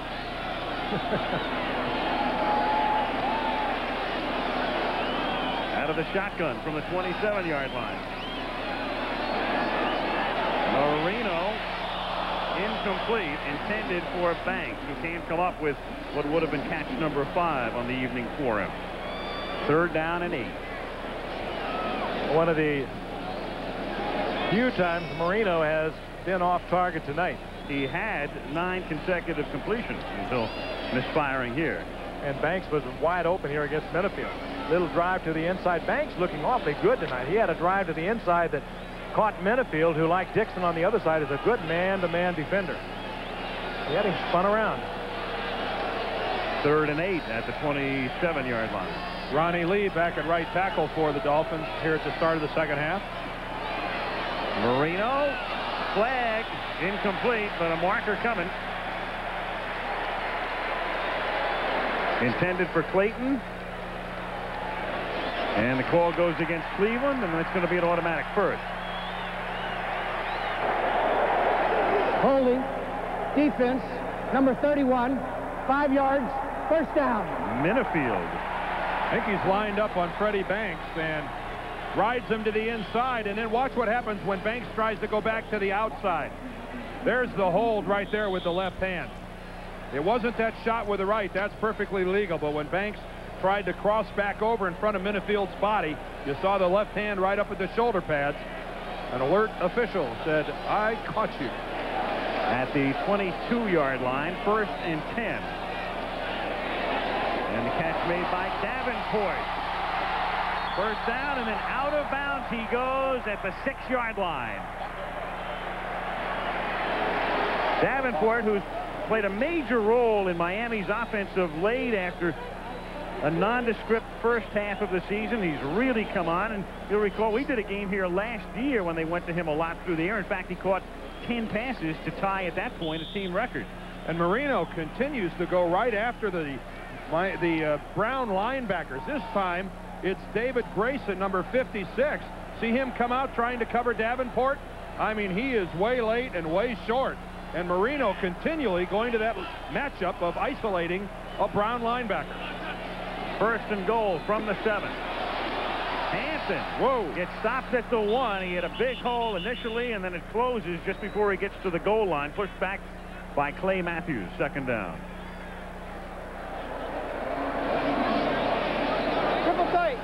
That was a major league collision. You could hear that. You could almost feel it all the way up here in the booth. Spotted just inside the 2. Early 3rd quarter. Miami on top 17-10. All of the scoring in this game in the 2nd quarter. Did you see Marino stick his head up out of the Dolphin huddle and look to see who came on the field for the Cleveland Browns? Now, how alert is this guy? He wants to know what personnel's on the other side. Wants to see if he can get Jensen matched up with Junkin again. On 2nd and goal, Hampton, he's in, touchdown. And again, look at that, right to the isolation on a linebacker. Grayson again. He opened the night with it. Remember, Farrell Edmonds, they tried to cover him with a linebacker. He's been hitting backs out of the backfield all night long. But to get that kind of a hook up with a receiver and a linebacker covering, you've really got to know what you're doing out there. Now, if I'm a Brown guy and I'm on the other side of the ball and I see Marino stick his head out of the huddle and look at me, I wave at him and say, "Hey, Dan, come on now. Give me a rest, will you?" And that's what David Grayson is saying now. Marino, you have to give him credit, maximizing his opportunities, going for his best possible matchup. Jaworski holds for Revés, and the kick is good. And so the Dolphins take the 2nd half kickoff, march down the field. Marino with the hot hand, and Miami leads by 14. Ties to both teams you're watching tonight. He started with the Browns.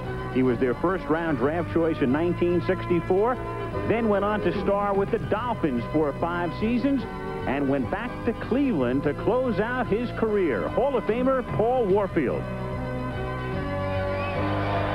Paul Warfield, he gave us a lot of thrills, and here's a guy who's given Dolphin fans a number of them tonight and throughout the season. Jim Jensen, 24-10 Miami. This is Glenn Young. From the 4, he brings it back out to the 28-yard line. You know, we saw the touchdown by Hampton, and we'll get a good look at him coming out here in the matchup with Grayson. But keep an eye on this guy, Farrell Edmonds. Here goes Jensen in motion, but watch how wide open Farrell Edmonds, the tight end, is.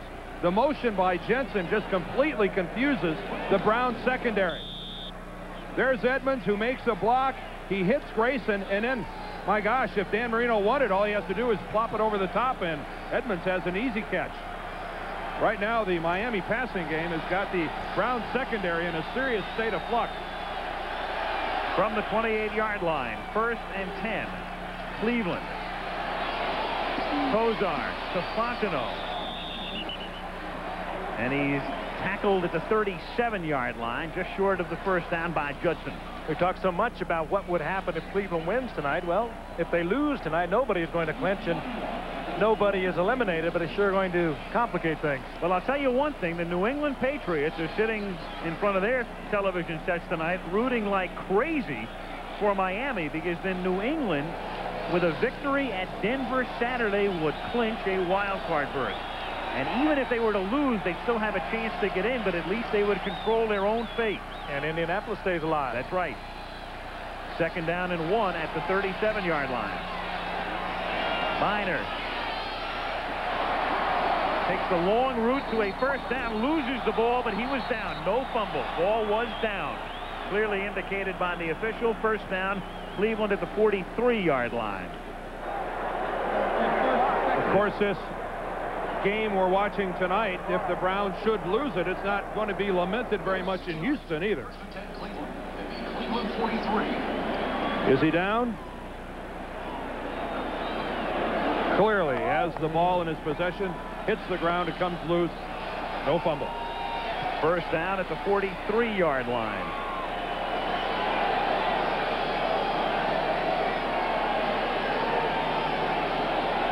Kozar has it knocked down by big number 98, Jackie Klein.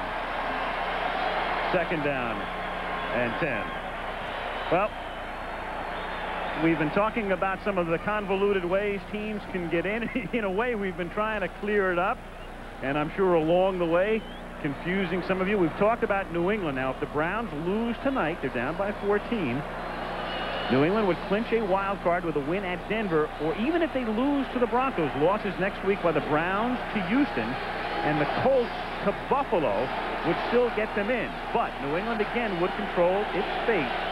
And we'll tell you about Indianapolis in a moment. The late great Colts, who were buried on Saturday by some, but are still alive. We'll need 2 pages for that. Right. Flag is thrown at the inception of the play. And the catch is made by Clarence Weathers, but we'll see if it goes into the record books or not, because Dick Hantak's crew has dropped some laundry. 24 minutes left here, though. I think that's a point we have to make. Offside against Miami, so Shula says, what? And they'll take the play because the play nets them 11 and 5. Defense, number 28. Penalty is declined. First down. That's Don McNeil.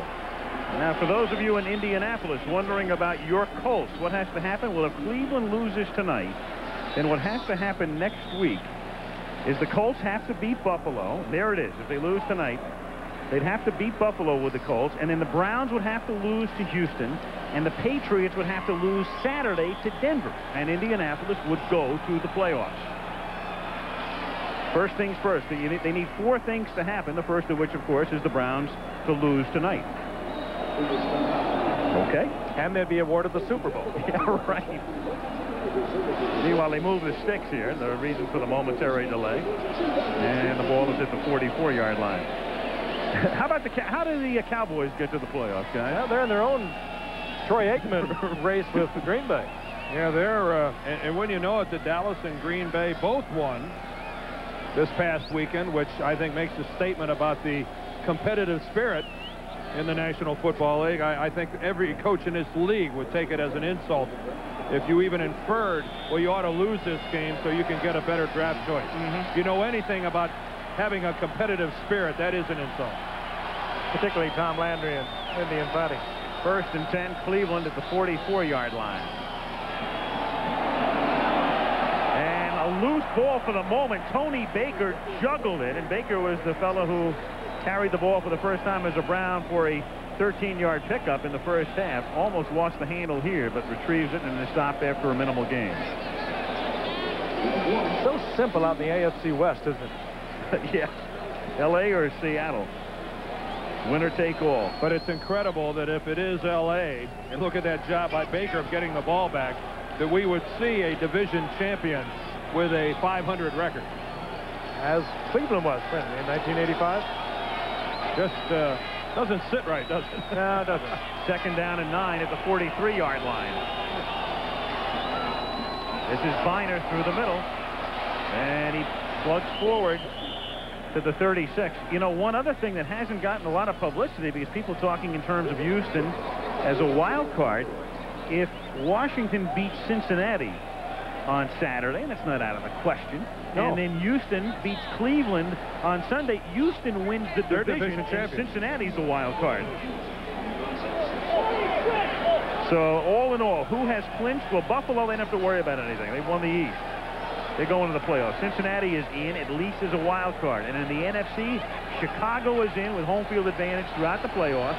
And San Francisco is also in at no worse than a wild card spot. But we only have 2 division champions, and that's Chicago and Buffalo. Right. 3rd and 2 from the 36-yard line. Slaughter, back off the injured reserve list, makes the catch, takes it to the 25-yard line. And he's stopped by William Judson. Of course, in the NFC East, the Giants can win their division outright with a win over the Jets this weekend. They'll be the away team, but they play in the same stadium. The Eagles can become a wild card if they and the Giants both win, and the Saints defeat Atlanta or the 49ers defeat the Rams. Even if the Eagles lose at Dallas, they would still be a wild card if the Rams and the Saints both lose.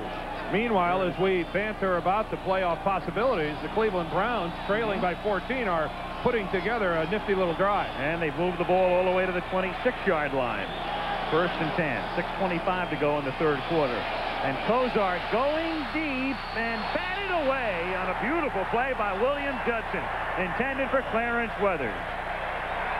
Judson has made some plays tonight. Good position, timed it well. That's when playing cornerback has to be fun. When you get to make a play like that, where you defense the receiver perfectly, follow the ball, and then just reach out with your left hand and flick it away. Almost effortlessly. He's had a couple of good plays tonight. He's had a couple of good completions, but they were perfectly thrown balls, and that's going to happen to a defensive back. But watch this. McNeil is there. The last second, the outstretched hand takes it away from him. Right over the top. And that's where Clarence Weathers, as a wide receiver at only 5'9", at somewhat of a disadvantage of giving away several inches to a taller William Judson. 2nd and 10. Cleveland at the 25-yard line. Eric Kumaro was shaken up on the last play. He's out.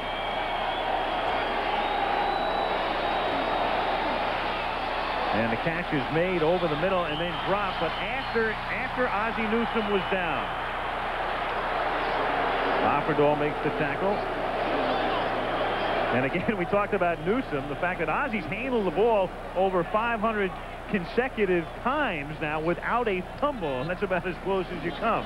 That was a good read by Kozar picking up the blitz, but I don't think it functioned so well. I mean, he had called something different than what transpired on the field. Ooh, very close. Whoa.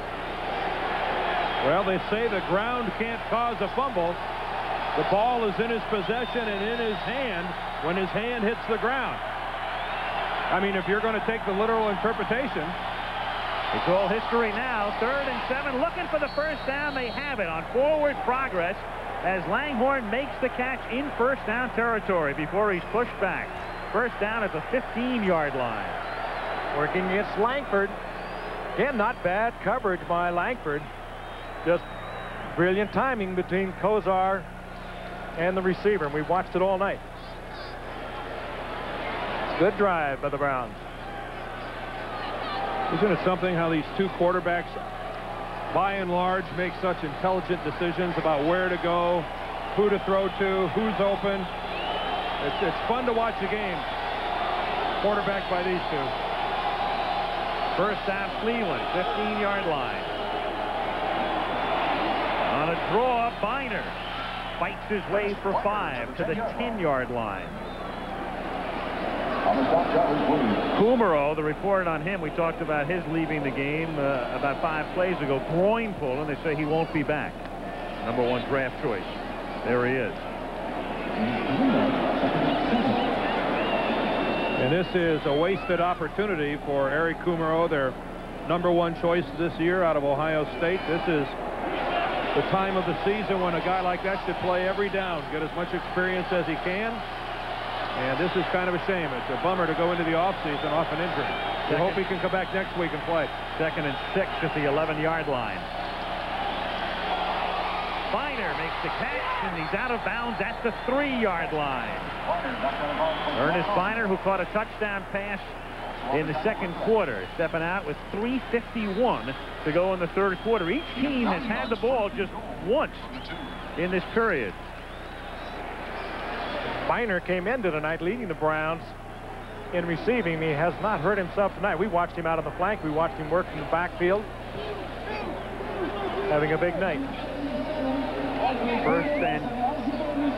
First and goal at the 2-yard line. Crowd, or the referee Hantak, announcing that Ricky Bolden comes in as an eligible receiver, 77.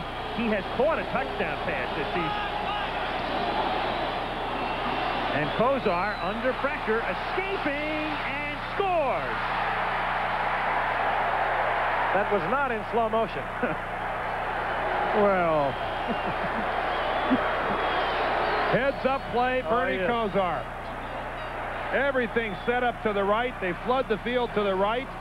And one of the pluses of that is that if it folds up to your right side, there's nothing left over to the left. And again, a smart play by Kozar. He knows with the way they've worked the right side of the field, if I get in trouble, head away from it. Head away to where the Dolphins have vacated the area. You've talked about it, Dan. Great read by both these quarterbacks. It is a pleasure to watch it.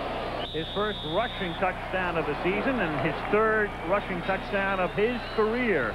Barr's extra point is good. 3:43 to go in the 3rd. And Cleveland back within 7.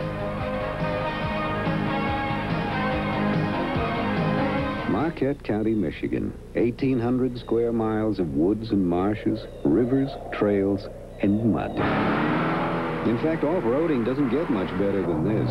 So when you see people bouncing around out here in the Nissan Hardbody 4x4, you gotta figure they're having a really great time. Not necessarily. The Nissan Hardbody 4x4, official truck of the Marquette Sheriff's Search and Rescue Team. This year, Paramount Pictures wishes you a hilarious holiday season as Bill Murray gets Scrooged. Oh, I never know where to stay. Scrooged. Bahama. Rated PG-13. Now play. And The Naked Gun from the files of Police Squad. Everyone should have a friend like you. It's a non-stop laugh machine, says Siskel and Ebert and the movies. 2 thumbs up. The Naked Gun from the makers of Airplane. Rated PG-13. Now playing.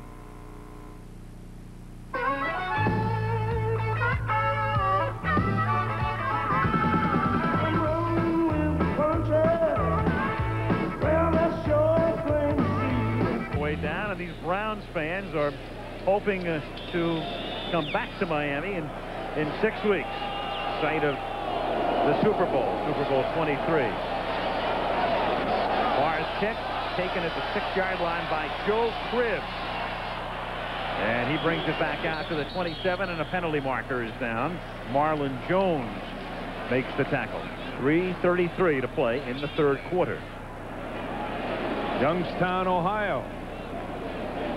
The DeBartolo family from Youngstown. Edward Jr., the owner of the San Francisco 49ers. There is no flag on the play. First down, Miami. Could have fooled us. Yeah.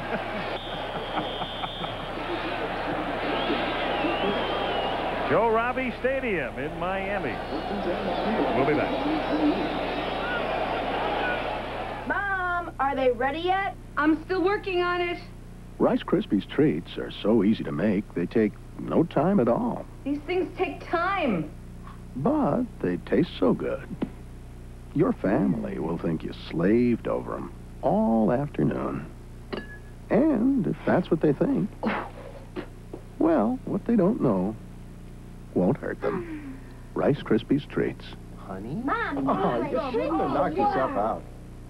Dear Railback, I have a complaint. My husband ordered... 3:33 to play in the third quarter. Miami on top 24-17. Dolphins took the second half kickoff, drove for a touchdown. Cleveland took the ball, drove for a touchdown. Miami has it now for the second time in the second half. 1st and 10 at the 27. And they start on the ground as Hampton picks up about 2. Dave Grayson, the Cleveland linebacker, out of the game. He has bruised both knees and appears to be done for tonight. Very busy tonight. They've been working on Grayson with backs out of the backfield, and that means that Clipper Charlton, the rookie first-round draft pick out of Florida, is in the lineup now for the Browns. At the 29-yard line, 2nd down and 9. There's a look at Dave Grayson. His father starred as a defensive back with the Raiders about 20 years ago.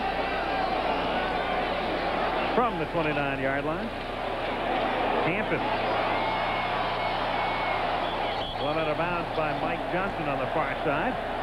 Well, Miami tonight, we go up to Minnesota to wrap up the NFL season next Monday night. And then, gents, we are back in the South as we return to New Orleans and the Sugar Bowl on the night of January the 2nd. I don't know if college football is ready for our entrance. We want to get a few tips from Keith Jackson, Bob Greasy. Nothing against Green Bay, but we would have liked to have been going to Minnesota with a different scenario. I, for one, will be concentrating on the big uglies up front. In the trenches. It's always one in the pit.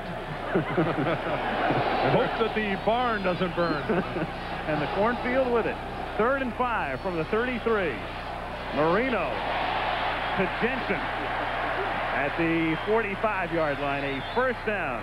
Jim Jensen earlier this year established a Dolphin record when he caught 12 passes in the game at New England. And tonight for Jensen, that's catch number 5. The Miami passing game has been something that the Browns and their pass defense, which is the #1 pass defense in the AFC and the NFL, just really haven't seemed to be able to solve tonight. It's very uncharacteristic to see receivers that wide open in this talented Browns secondary. Marino from the 44 drops it over the middle for Hampton. He escapes Junkin, and then Matthews, with help from Dixon, brings him down, but not until he has a 1st down. Remember how I talked at the top of the telecast about the frustration being felt here in Miami by both Don Shula and the entire team at some of the things that have been said about them and some of the things that have been written about them and talked about, and I think you're seeing something tonight. I think you're seeing a football team reflecting the character and the pride and the decency of that guy right there, Don Shula. As he said, Don Shula, at our halftime interview, he said, "I've got to show leadership." And I'm sure he's expressed it this past week. Well, they're responding. From the 45-yard line, Clayton. And in his down year for Miami, here's one guy still having a terrific season, Mark Clayton. A 1st down at the 30-yard line. And again, earlier tonight, eclipsing his own team record for receptions in the season. And he's also caught his 12th touchdown pass of the year along the way. 1:06 to play in the quarter. And over 1,000 yards.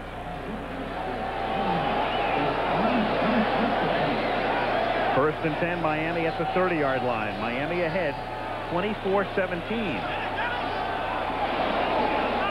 Catch made by Clayton.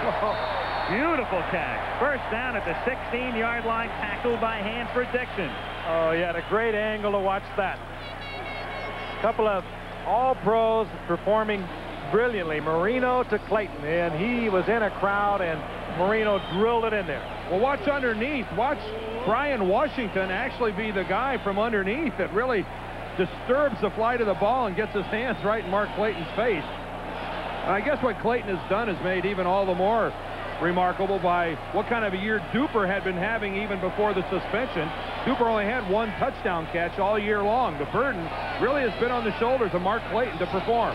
Marino has now thrown for 300 yards tonight as Davenport gets stopped just past the line of scrimmage and pushed back, and that will be the final play of the third quarter. So the Dolphins drove for a touchdown. The Browns drove for a touchdown. The Browns only had the ball once in the period, and Miami trying to drive for another score into the third. Miami by 7. Back we come after this message about an upcoming show on quarter in Miami. Al Michaels, Frank Gifford, Dan Deerdorf. Good ball game. Miami on top 24-17, and driving are the Dolphins. Second down and 9 at the Cleveland 15-yard line. Marino out of the shotgun. Cleveland wants to win this game. Somebody's going to have to come up with a big play. It's tipped, and there's your big play. Felix Wright. Whoa! And he loses it, and can Marino get it? Marino recovers the fumble. Boy, was that a big play. I guess it was. What hustle by one of the Miami Dolphins, who came back and jarred the ball loose.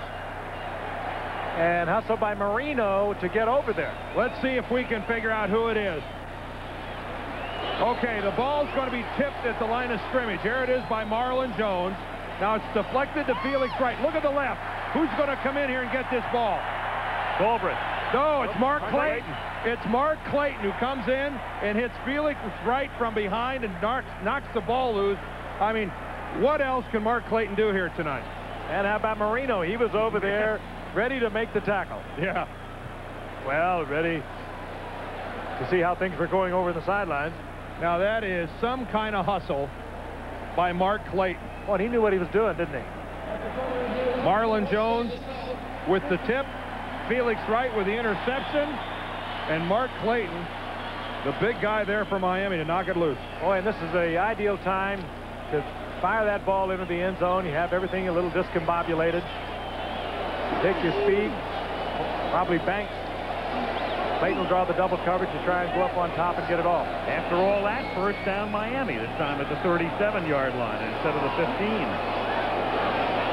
Jensen in motion, makes the catch, and takes the ball to the 26-yard line, and it should be enough for a first down. Again, it appears that the movement of Jensen is really somehow perplexing the Browns. I mean, they're not very complicated pass routes, Frank. No, they're not. They start him in motion. They turn around and bring him back the other way, and they have been getting him lined up against the linebacker, and Marino has been successful all night long in doing that. I mean, the Dolphins aren't reinventing the wheel as far as their pass pattern, but the Browns, this just isn't their customary game. There's a Marino read coming up. First down from the 26-yard line. Great protection again, but too far. Intended for Mark Clayton. Marino tonight up and over 300 again. That's nothing new. It's the 6th time this season. It's the 32nd time in his career. There are the figures. And only Dan Fouts with more, 51. And Fouts, of course, played 14 seasons. Coming into tonight, he had 5 300-yard games, but he had only won one of those games. And that'll tell you a little bit about the Dolphins defense. Well, what the Dolphins defense, what they had 4 games this year where they didn't allow a touchdown, and they lost 3 of those. So that was the Miami offense that went to sleep. They've taken turns letting each other down. 2nd and 10 at the 26.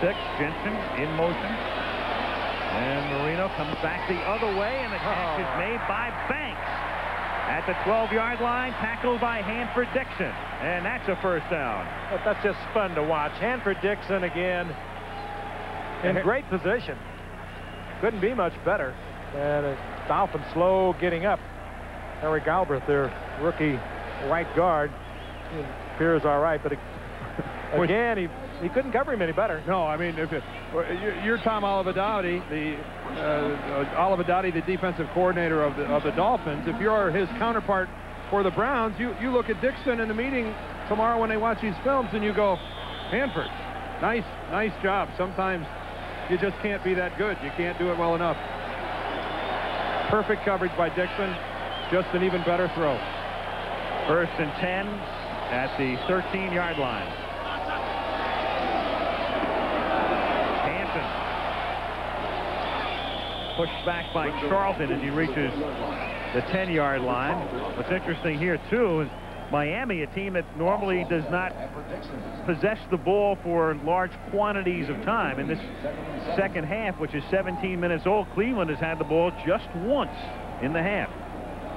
You think I should explain that again, Frank? You can run it by me if you want to. Well, it used to be there. Well, sometimes it gets late. Sometimes you start off with something that sounds like really a great idea. Halfway through there, you lose it. Halfway. 2nd and 7 from the 10. Off the fingertips of Jensen. Covered by Harper. So 3rd and 7 at the 10-yard line. David Shula. Even he hasn't escaped the wrath of the fans here in Miami. By no means. Assistant head coach at 29 years of age. I guess what was it? Greg Cook, a former player here, gave an interview and intimated that some of the Dolphins players weren't real happy with him being the assistant head coach. Quickly refuted, I should add, by most of the Dolphin veterans. 3rd and 7. Marino going to the end zone. Touchdown, Clayton. Again, you had another perfect late flag comes in, but I think that was after the touchdown had already been signaled. Flag is back at the 17-yard line. Mike Johnson, the Browns linebacker, really upset. I mean, really hot. Still upset and still going after Jim Jensen. Somehow Johnson and Jensen became involved in something. Hanford Dixon ran over there, tried to make a little piece before Mike Johnson got thrown out permanently. But what a great shot again by Marino, and you had a perfect camera angle to watch it. Personal foul. Offense, number 11. Personal foul. 59 defense. Penalties are offset. Touchdown. All happening after the touchdown.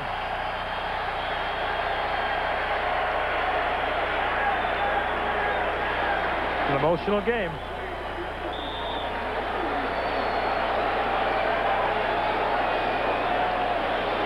Well, Johnson and his defense, they're not used to this type of shredding. This is a defense that has allowed only 16 points a game.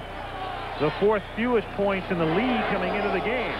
Reveiz kicks it through, and Miami has now scored 31, and they lead by 2 touchdowns. It's a simple pattern. Here's Clayton. Just watch the corner into the end zone. The only throw that'll work here is one that is right there. The single coverage. Harper not in bad position, but it's tough to defend the perfect pass and the perfect play. On top, 31-17, and this one started innocently enough.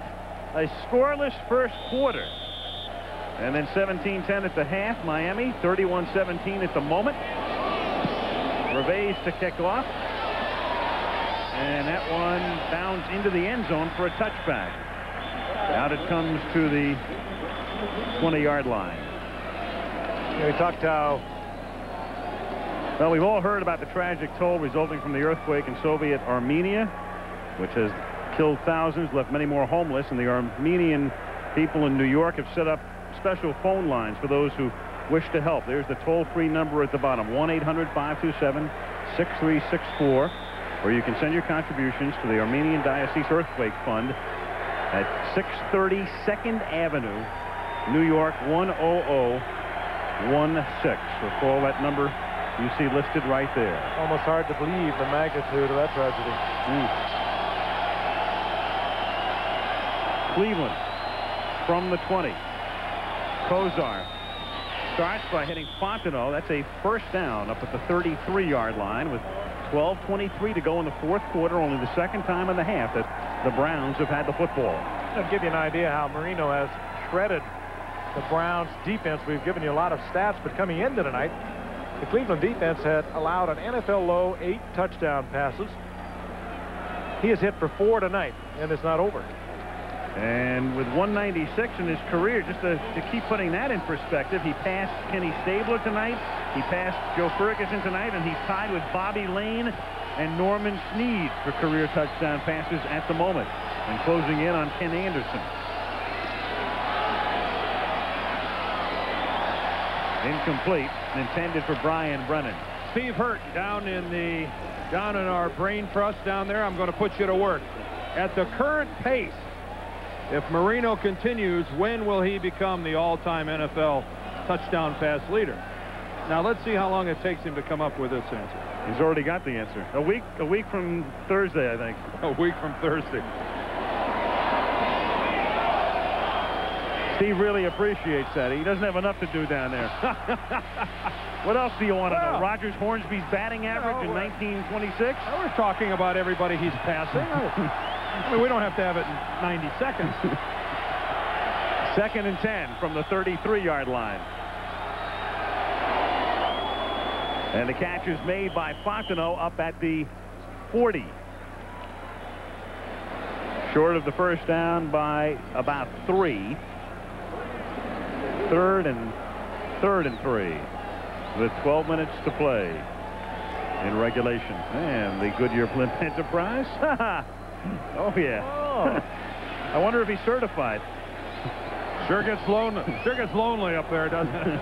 It troubles me. I saw Santa Claus today on water skis. It doesn't seem right, does it? Oh, we're in South Florida. And we saw Donald Trump's boat floating around down here. That takes up all of South Florida. Yeah. 3rd and 3 from the 41.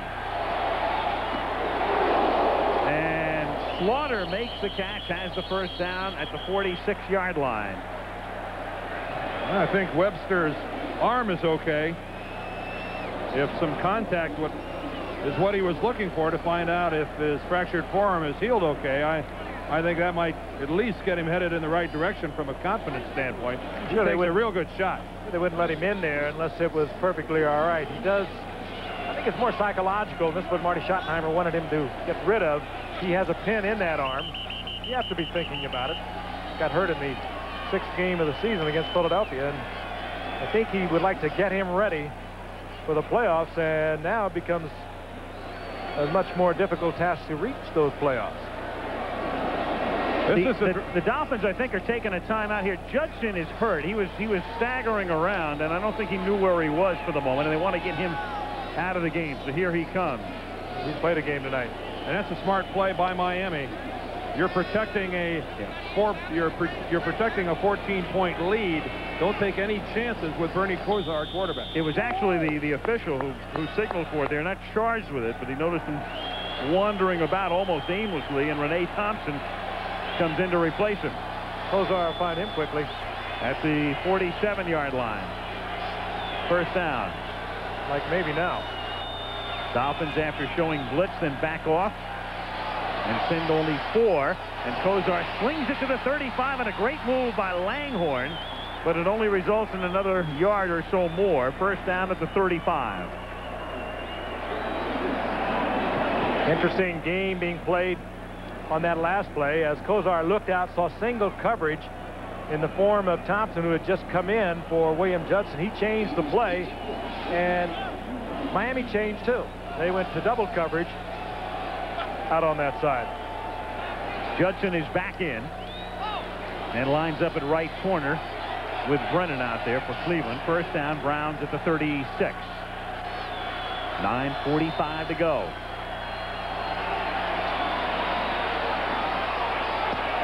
Kosar at the 31-yard line. That's the first catch of the night for Derek Cannell, who is the heir apparent to Ozzie Newsome. When and if Newsome retires, Cannell, in his 2nd year out of UCLA, appears to have a promising future. And if I was a member of the Cleveland Browns, I'd be getting back in the huddle. The clock continues to run, 9:17 and ticking, and 2 touchdowns down, and Bernie Kosar is hobbling badly. And the crowd, if Kosar comes out and this guy comes in, Don Strock, you will hear an ovation. Well, Marty Schottenheimer with some major concern right now. This is about the worst sight possible for Schottenheimer and the Browns. It was Offerdahl who came in and hit him. And Kozar almost looks like he has nowhere to go. It almost appears to be too painful to walk on, and yet he doesn't want to go down on the field. Let's see if we can get a look at it here. The ball is gone, and there's John Offerdahl, who comes right into the front of the knee, and a lot of times that's where you'll see like a hyperextension of the knee, where the knee actually gets driven back. Oh, and Bernie Kozar has a sore leg. Walking off, though, looking better than he did a minute ago. First thing it does, as you well know, Dan, it scares you. Oof. Scares him. What about Modell? Art Modell is breathing again right now. You see the knee braces that a lot of the players wear. They are really more for the knee getting flexed to the inside on a blow from the side. There's really a limit to what they can do from that direction, and the crowd tells you who's coming into the game. Strock, of course, the emergency quarterback brought in by the Browns, but he won a game for them. Big game against Philadelphia. Danielson was out, Pagel was out, Kozar was out, and they know him well here in Miami. He's won big games here. Now, this will be interesting to see how they react to any success he might have. 2nd and 6 as he takes over at the 31, the 38-year-old Strock.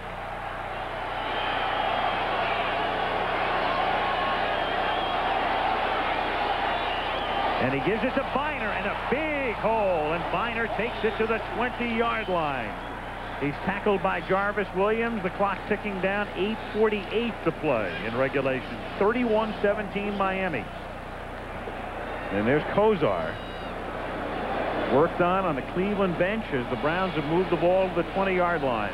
Boy, this again, Al, leads us back to Mike Pagel and the possibilities of what the Browns can do with him. Because right now, only Strock backs up Kozar. The emergency quarterback, if Strock were to go down, is Brian Brennan. Mike Pagel is on injured reserve. Gary Danielson is on injured reserve. At the 20, 1st and 10 Cleveland.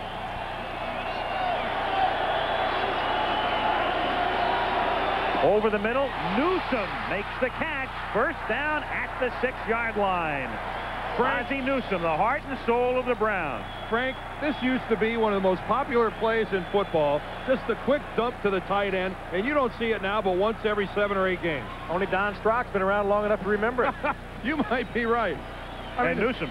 It doesn't get any easier than that. You get a tight end that can get inside the linebacker. Why not go with it every time? Well, it takes a 15-year veteran to an 11-year veteran to pull it off. Strock playing for the first time in 8 weeks. 7.5 minutes to go. 1st and goal at the 6. Langhorne in motion. And Strock throws. It's caught by Langhorne. And he's tackled at the 4-yard line. Mark Brown in on the stop. Lots of time left in this ball game if the Browns can somehow get it in the end zone, and if the Browns defense can somehow play better than they've played here in the second half against Dan Marino and the Miami offense. But boy, there have to be a lot of lumps in people's throats in Cleveland right now. Looking at Bernie Kozar being worked on the sideline. And you saw the initial pain. If nothing else, we can guarantee you he's going to have a very sore knee. 2nd and goal.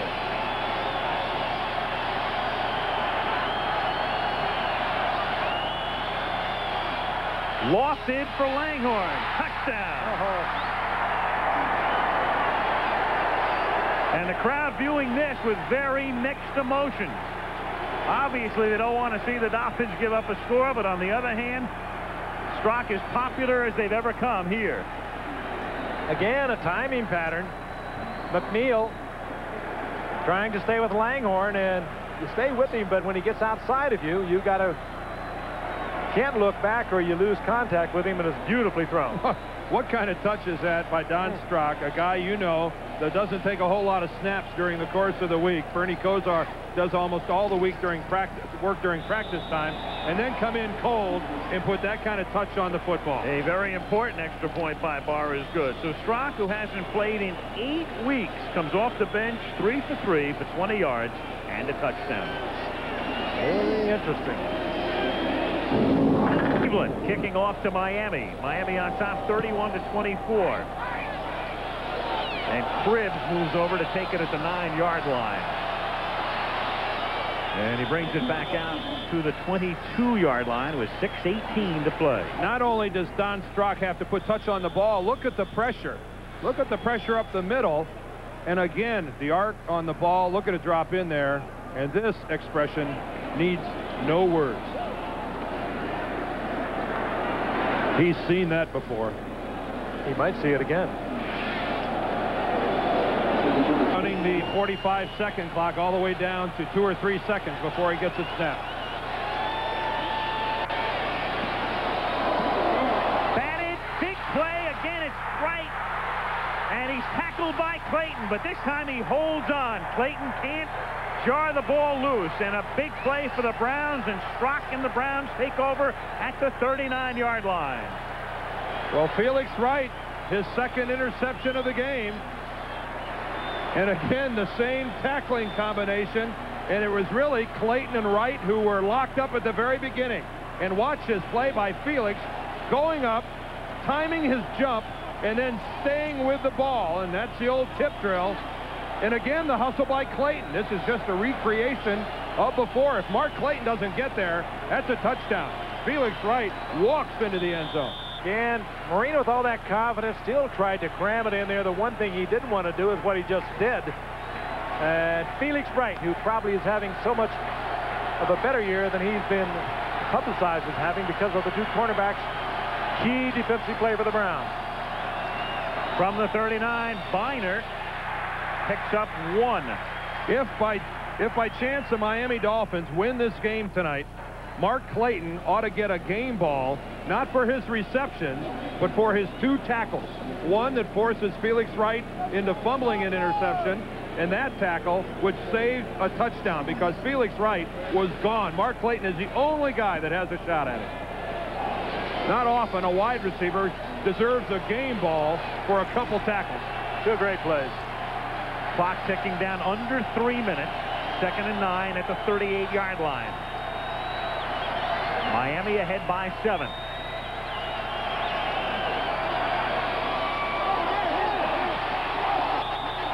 Brennan covered by Judson. And that's capital C. And that's pretty close to offensive interference on Brian Brennan. If it is, if they don't call it. William Judson is the guy with the inside position. Watch Brennan come over the top. He's going for the ball, and you can hear the crowd. They just saw that on the board. Good play by Brian Brennan. That's a play he has to make. Running the risk of the flag or not, he has to break that up. That's a heads-up play by Brennan. 4 wide receivers in with the Browns on 3rd and 10. At the 38-yard line. And they give it to Biner on an inside handoff, and Biner only gets to the 33. Now he's about 4.5 yards short of a first down with 2.5 minutes to go. Remember when we talked to Tom Olivadotti, the defensive coordinator of Miami this morning? He said the single biggest thing that's been killing us is people have been running the ball on us when we're in our nickel set. When it's a passing situation, they've been running the ball on us, and that time his defensive team, there's Olivadotti, his defensive team plays the run well. Well, biggest play of the game coming up right now for Cleveland, and so Schottenheimer wants to gather all the resources and call a timeout here with a 4th down, a little bit more than 4 at the 33-yard line. What drama. You have the former backup quarterback of the Miami Dolphins. He's the last thing they have at quarterback for the Browns, who struggled all year long with quarterback problems, going against his teammates for 14 years. Well, with Cleveland, a loss tonight, again, it doesn't eliminate them, but they've got the game against Houston next week. What it does is it forces them to win that game next week to advance to the playoffs. And again, New England has to be sitting there, and the Patriots licking their lips at the prospect of a Miami win, because they know they can get to the playoffs just by beating Denver on Saturday. Indianapolis would still be alive. Strock also tried to be the first quarterback to take a drink of water through a glass with his face mask in its position. It's been so long since he's had that on. Safe to say, I think he's a little bit preoccupied.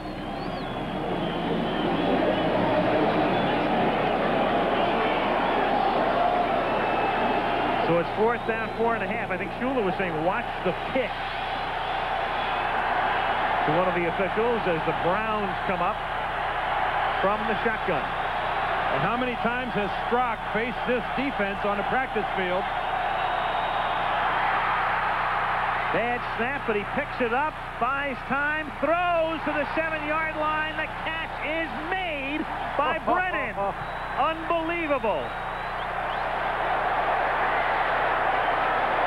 First and goal, and that's how we get to the 2-minute warning. Strock bobbled the ball. Had there been any pass rush whatsoever, he would not have had time to take that deep of a pattern to Brennan. But give Brennan credit, too. The little possession receiver worked himself clear. Strock bought the time. A lot of patience. Kept his eye on the receiver and fired it in there. Super catch. Or was it a super catch? So close. A lot of time for them to review it. 2-minute warning. Taking a look at this catch. Shula wants to know what the deal is. You take a look now. Does Brennan make the catch or not? It's very close, but remember, it has to be conclusive. That's the buzzword on the replay. You watch. You make the judgment. Great effort, great concentration. I think the ball hits him in the thigh pad. I think it's a good catch. Completion, first down. I think that the ball hits him in the thigh pad. We've been watching that for 2 minutes from a number of different angles, and none of us are in a position to say that it hit the ground. And almost lost on that is the fact that they confirm it as a catch was the great work of the Cleveland Browns offensive line to give Strock, who dropped the ball, time to get the ball off. And that was a 4th down play, so it's 1st and goal at the 8. Browns trail by 7. 2 minutes to go. Herman Fontenot lunges to the 3-yard line. 2nd and goal. They have all of their timeouts left. And late flags here. Yep. Well after the play. And if this should in any way go against Cleveland, what a disaster for the Browns. Against Miami. Obviously not.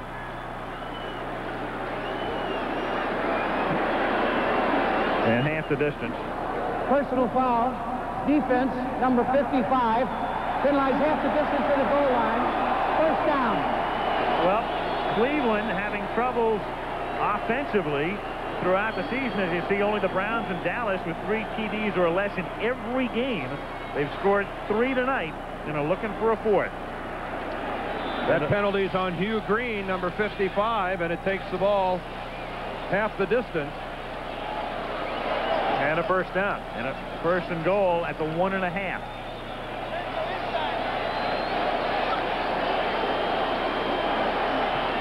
I wonder if it's in the Browns' best interest to score in a hurry. I was just thinking the same thing. It's a good news, bad news here. First things first, though, Biner to the 1. This is not the worst thing in the world, though. On 2nd and goal at the 1, they'd like to take a little, well, Schottenheimer. Whoa. This is very interesting. Instead of Cleveland taking the time off the clock, you'd think Miami... And Marty, Miami would take the timeout here. But Marty thought better about calling that timeout. He backed off of that in a hurry. They're going to let it roll. I mean, the optimal situation for Cleveland is to score and take as much time off the clock as they can. You don't want to give Marino the ball with 1:50. No. And so he rescinds the timeout, retracts it. You want to score. Let's not lose sight of that. Right. I mean, we're kind of asking for everything here. 2nd and goal. They may need everything. They get the touchdown to Langhorne. With 59 seconds. Shows the confidence that Marty Schottenheimer has in Don Strock. On 2nd down, goal to go, 2-yard line. Schottenheimer, no question at all. He'll let Strock put it in the air. He knows that he'll protect it, knows he'll cover it. Hey, this is fun. And there's nobody in this league can make 59 seconds look longer than Dan Marino. You are going to see some pained expressions on the Browns sideline when they see how long 59 seconds can be when the football's in the hands of that guy. Some kind of a comeback by the Browns. Strock 5 out of 6. 2 touchdowns. Bars extra points, which was relatively significant to tie the game. How about Don Strock? Coming in relief of the injured Bernie Kosar. Only a couple of touchdown passes. What do you expect?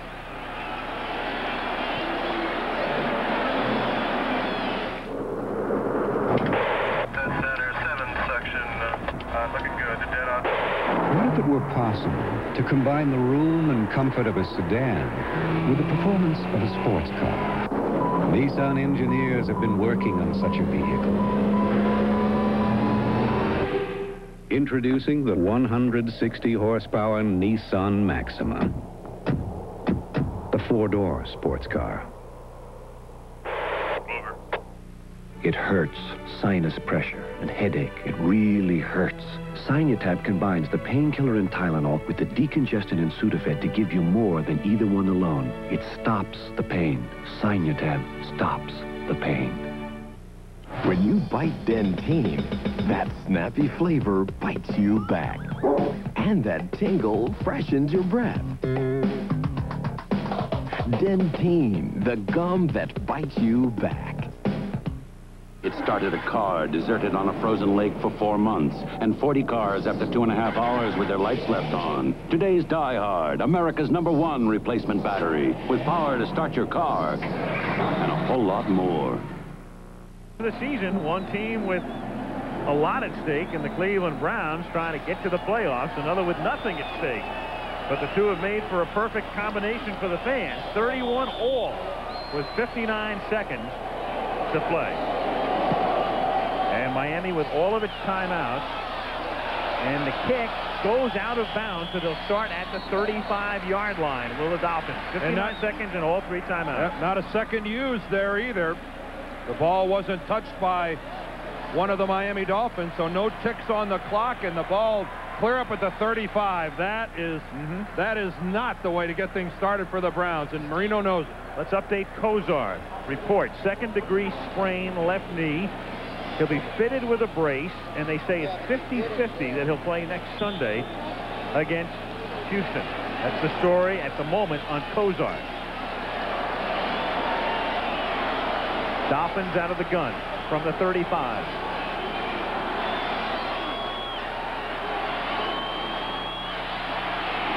Marino, Jensen drops the ball. 2nd down. Don't see that very often, do you? Another time of Jensen coming out of the backfield, a very simple pattern. The ball just a little bit behind him, and Mike Johnson, you see number 59, late getting there, and for some reason, the Brown linebackers are just perplexed by the very simple pass routes of people coming out of the backfield for Miami. 4 receivers for the Dolphins.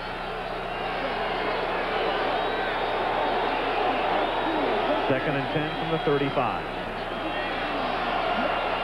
And Marino fires to who else? Mark Clayton. He had the first down. Now he doesn't. Now he does again, and a flag is thrown at the 47-yard line. He was across the 45, then came back, picked it up again, and we'll see about the penalty. He indicates somebody grabbed his face mask. Bradford indicates it anyway. Face mask. Defense. Number 36. 5 yards. First down. Stephen Bragg. Lousy execution and poor timing. That'll help the cause of the Dolphins. I thought it was a clip myself when we saw Jensen coming back to get into the play. I think Schwade's number 81 comes back in. Watch him come in and put a clip on Felix Wright. Boy, when the head's behind a guy, that's, I think, a lot of the Cleveland Browns thought that that's what the call was going to be when they saw the flag, not a face mask. First down at the 47-yard line.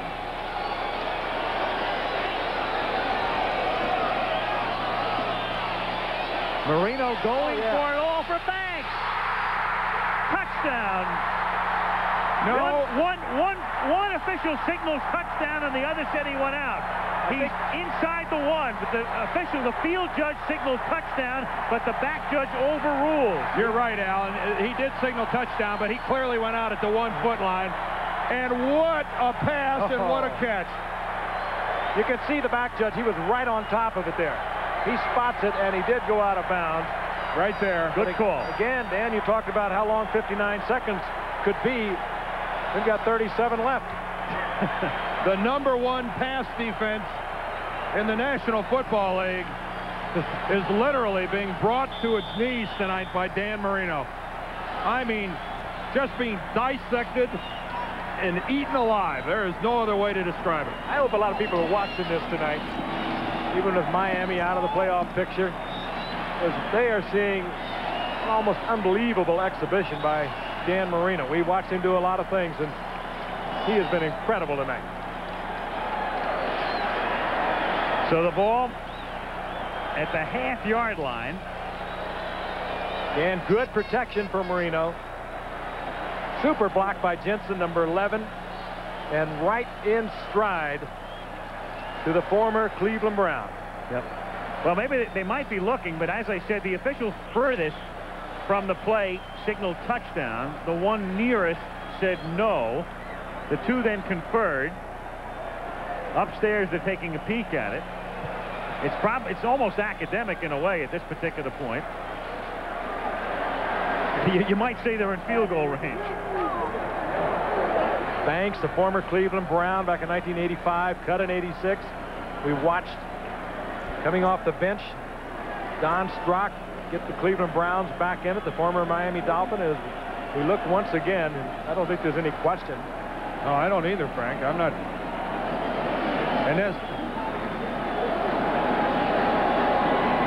And Reves warming up on the sideline. I mean, you can look at this both ways. One, we're back to the situation where the Browns would have a little time to work with, although we're not talking about maneuvering into field goal range. We're talking about getting a touchdown to tie. And if you're Miami, anything can happen if you don't have it in the end zone. A fumbled exchange, whatever. I mean, this is more than just a casual look by the officials in the replay booth. Meanwhile, Marino looking at the clock, coming to the bench. I think they might be discussing a lot of options, one of them being a quarterback sneak. I don't know what they're just... They've confirmed that the ruling is correct, and we understand. Kenny Wolf is telling me they're having trouble communicating it to the field, so there won't be a change in the play. Put some new batteries in the walkie-talkie. Meanwhile, Marino is now over 400 yards. He's 30 of 50 for 404 yards. Meanwhile, one of the officials has come over to the sideline to get on the phone up to the replay booth over here on the Dolphin bench. And that's always the indication that the umpire's communication device has malfunctioned. And we'll get on with this. First and goal for the Dolphins. We know that, but the crowd doesn't know that. They're going to hear it in a moment. There can't be any doubt from what our cameras are telling us up here. After further review, play stands as called. Completed pass. First down. First down inside the one. Again, 37 seconds remaining. A lot of times Ron Davenport has been the guy here. But do you risk the fumble? That's, of course, the big question. To the tailback, Hampton.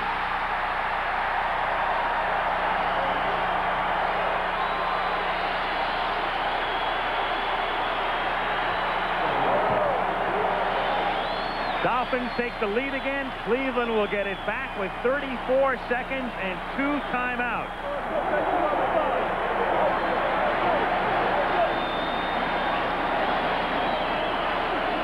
Now, you know what's going on there. Don Strock is probably talking to Marty. They're probably going back over what they talked about during the week. Don Strock, who better, the former Dolphins, who discussed what Miami might come up with in some sort of prevent defense. Started off very poorly for the Browns with Barr's kickoff that went out of bounds. Miami got the start right off the bat at the 35. And then it looked like Miami, they threw the pass to Jensen and he drops it. But Dan Marino, how do they ever take the under when the Dolphins are involved? Yeah. They score some points in the games they play. They score, their opponents score. The under players loved it in the first quarter. The first quarter ended 0-0. What he does, he puts the tempo to the game, and he keeps turning it up. When he has it going and he's hot like he's been tonight, he just keeps cranking it down, and the entire tempo of the game speeds up. You know, we talked to Marty Schottenheimer, and we mentioned it earlier. He just marvels at Dan Marino, has no better way of putting it. And we asked him last night about the lack of the sacks. He talked about the scheme of the offense, which he also admires a great deal, but he said there's been no one like this. He said he is as good or better than Joe Namath in releasing the ball. Those were his words, Al. Yep. Hey, and it's funny, Frank, how the fortunes in this business, like any business, I suppose, they change almost from week to week. The last time we were in here, not only were the people complaining and moaning about the defense, but about Marino, saying, you know, hey, what's Dan's problem? Has he leveled off, plateaued, lost interest? What? They went 2 weeks without a touchdown. And then all of a sudden, the last 3 weeks, they've exploded. A local Marino. Fort Lauderdale paper yesterday was discussing the possibility of trading Dan Marino, getting draft picks, and doing an Eric Dickerson type move. Under different circumstances.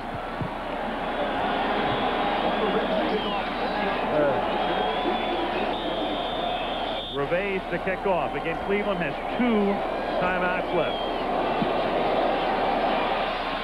Clock starts now. McNeil to the 17 and 29 seconds. David Fry makes the tackle. Claude Reves, our Travelers Man of the Year, kept that inbound. Oh, nice, Frank. Yep. Well, that's what he is. We always work one in for you. More business. Working a promo will be at the Metrodome next week. The Bears, champs in the NFC Central, and the Vikings, who have all but mathematically clinched a wild card. And I say that, and we've brought it up from time to time. Among the things that would have to happen for Minnesota not to get in is Philadelphia would have to beat Dallas, and Minnesota would have to lose to Chicago with a combined margin of 100 points.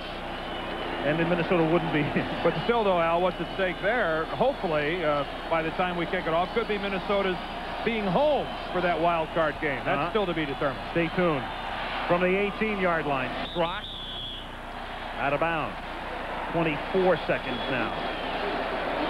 And so Cleveland, it'll come down to this for Cleveland. They'll have to win next week on the lakefront. Kozar will be 50-50 at least as of the moment. There it is. With a win against Houston, they'd clinch a wild card, and with 2 losses, and one of them would be tonight, unless they rally here, they'd be eliminated from the playoffs. And you wonder how the weather next weekend in Cleveland, how that's going to affect the Houston Oilers. The team from the South plays indoors. It's not going to be easy for them trying to win on Lake Erie, where this time of year, it's going to be cold. 2nd and 10. Strock, and that one is picked off but out of bounds. Bud Brown over there, 17 seconds now. And back it comes to the 18-yard line, 3rd and 10. But it won't be any colder in Cleveland than it will be at any of the other lake cities up north. For instance, what other cities? This telecast is presented by the authority of the National Football League. It is intended for the private use of our audience. Any rebroadcast or any other use of this telecast without the expressed written consent of the National Football League is strictly prohibited. You're a bully. Chicago, Buffalo, all those cities up in Cincinnati. Hey, it was cold everywhere this past weekend. 3rd and 10. Here's Biner trying to make something out of a short flip. I don't think Cincinnati's one of the Great Lakes cities, but it was colder there than it was some of the other places. We're just talking about the eastern cities that are going to be involved in the playoffs. Meanwhile, timeout here with 9 we're prone to do on occasion. Good one tonight in Miami. And again, a Cleveland loss tonight. Nobody clinches. Nobody's eliminated. New England would gain a wild card spot with a win at Denver. What would have to happen for Indianapolis now is to have the Patriots. There's New England's possibilities first. Again, Browns losing tonight unless they come up with a last-second miracle. So they need a win next week at Denver. That's a Saturday game. And there's Indianapolis now, and 4 things would have to happen, the first of which the Browns would lose tonight. Then they'd have to beat Buffalo at the Hoosier Dome. Browns would have to lose to Houston. Patriots would have to lose to Denver. And Indy would get in. All possibility. There it is. And again, Houston still has a chance. If Cincinnati were to lose its Saturday game to Washington, and Houston beats Cleveland, not only does Houston get in, Houston is the division champ, and they get a week off. Of course, in this league, what isn't a possibility? Yeah. 1st and 10, 31-yard line. Weathers trying to get out of bounds and can't. Stays in bounds, and that'll do it. And the Miami Dolphins, and it ends with a scrap between Thompson knocking down Biner, and then T.J. Turner plays Arthur Mercanti. Or attempts to. I don't think I ever saw Arthur Mercanti sling a guy to the ground before. In his best day, he couldn't do that.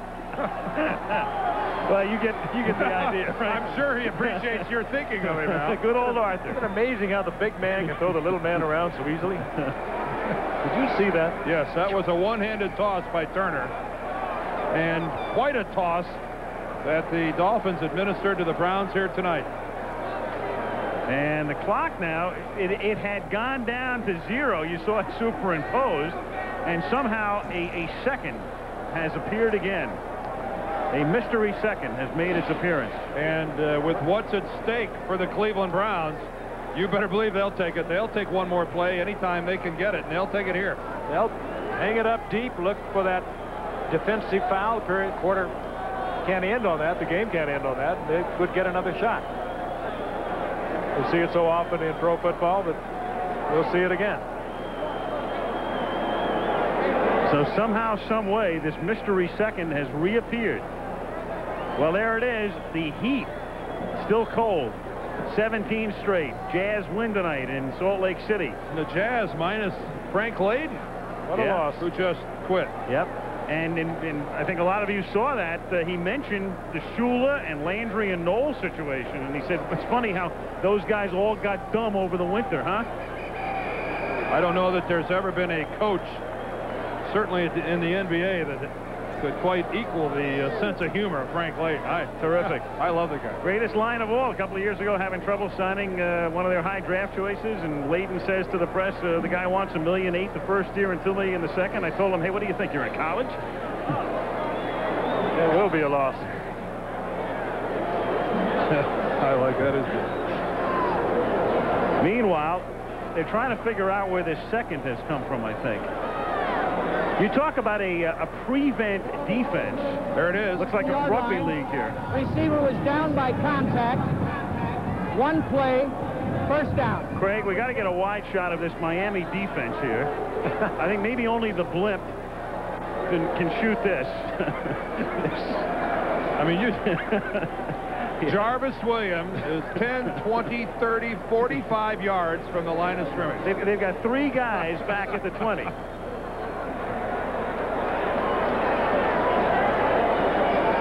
I think he's overestimating Strock's arm. We may see a bunch of laterals here if we don't see a Hail Mary, which we're going to start with anyway.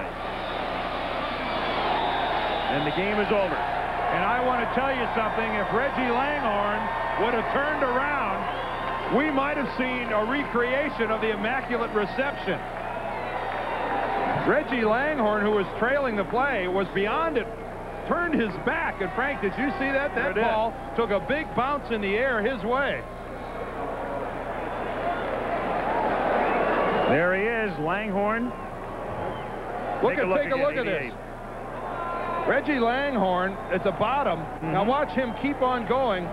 Oh, the ball hits the ground right there and then comes off the leg.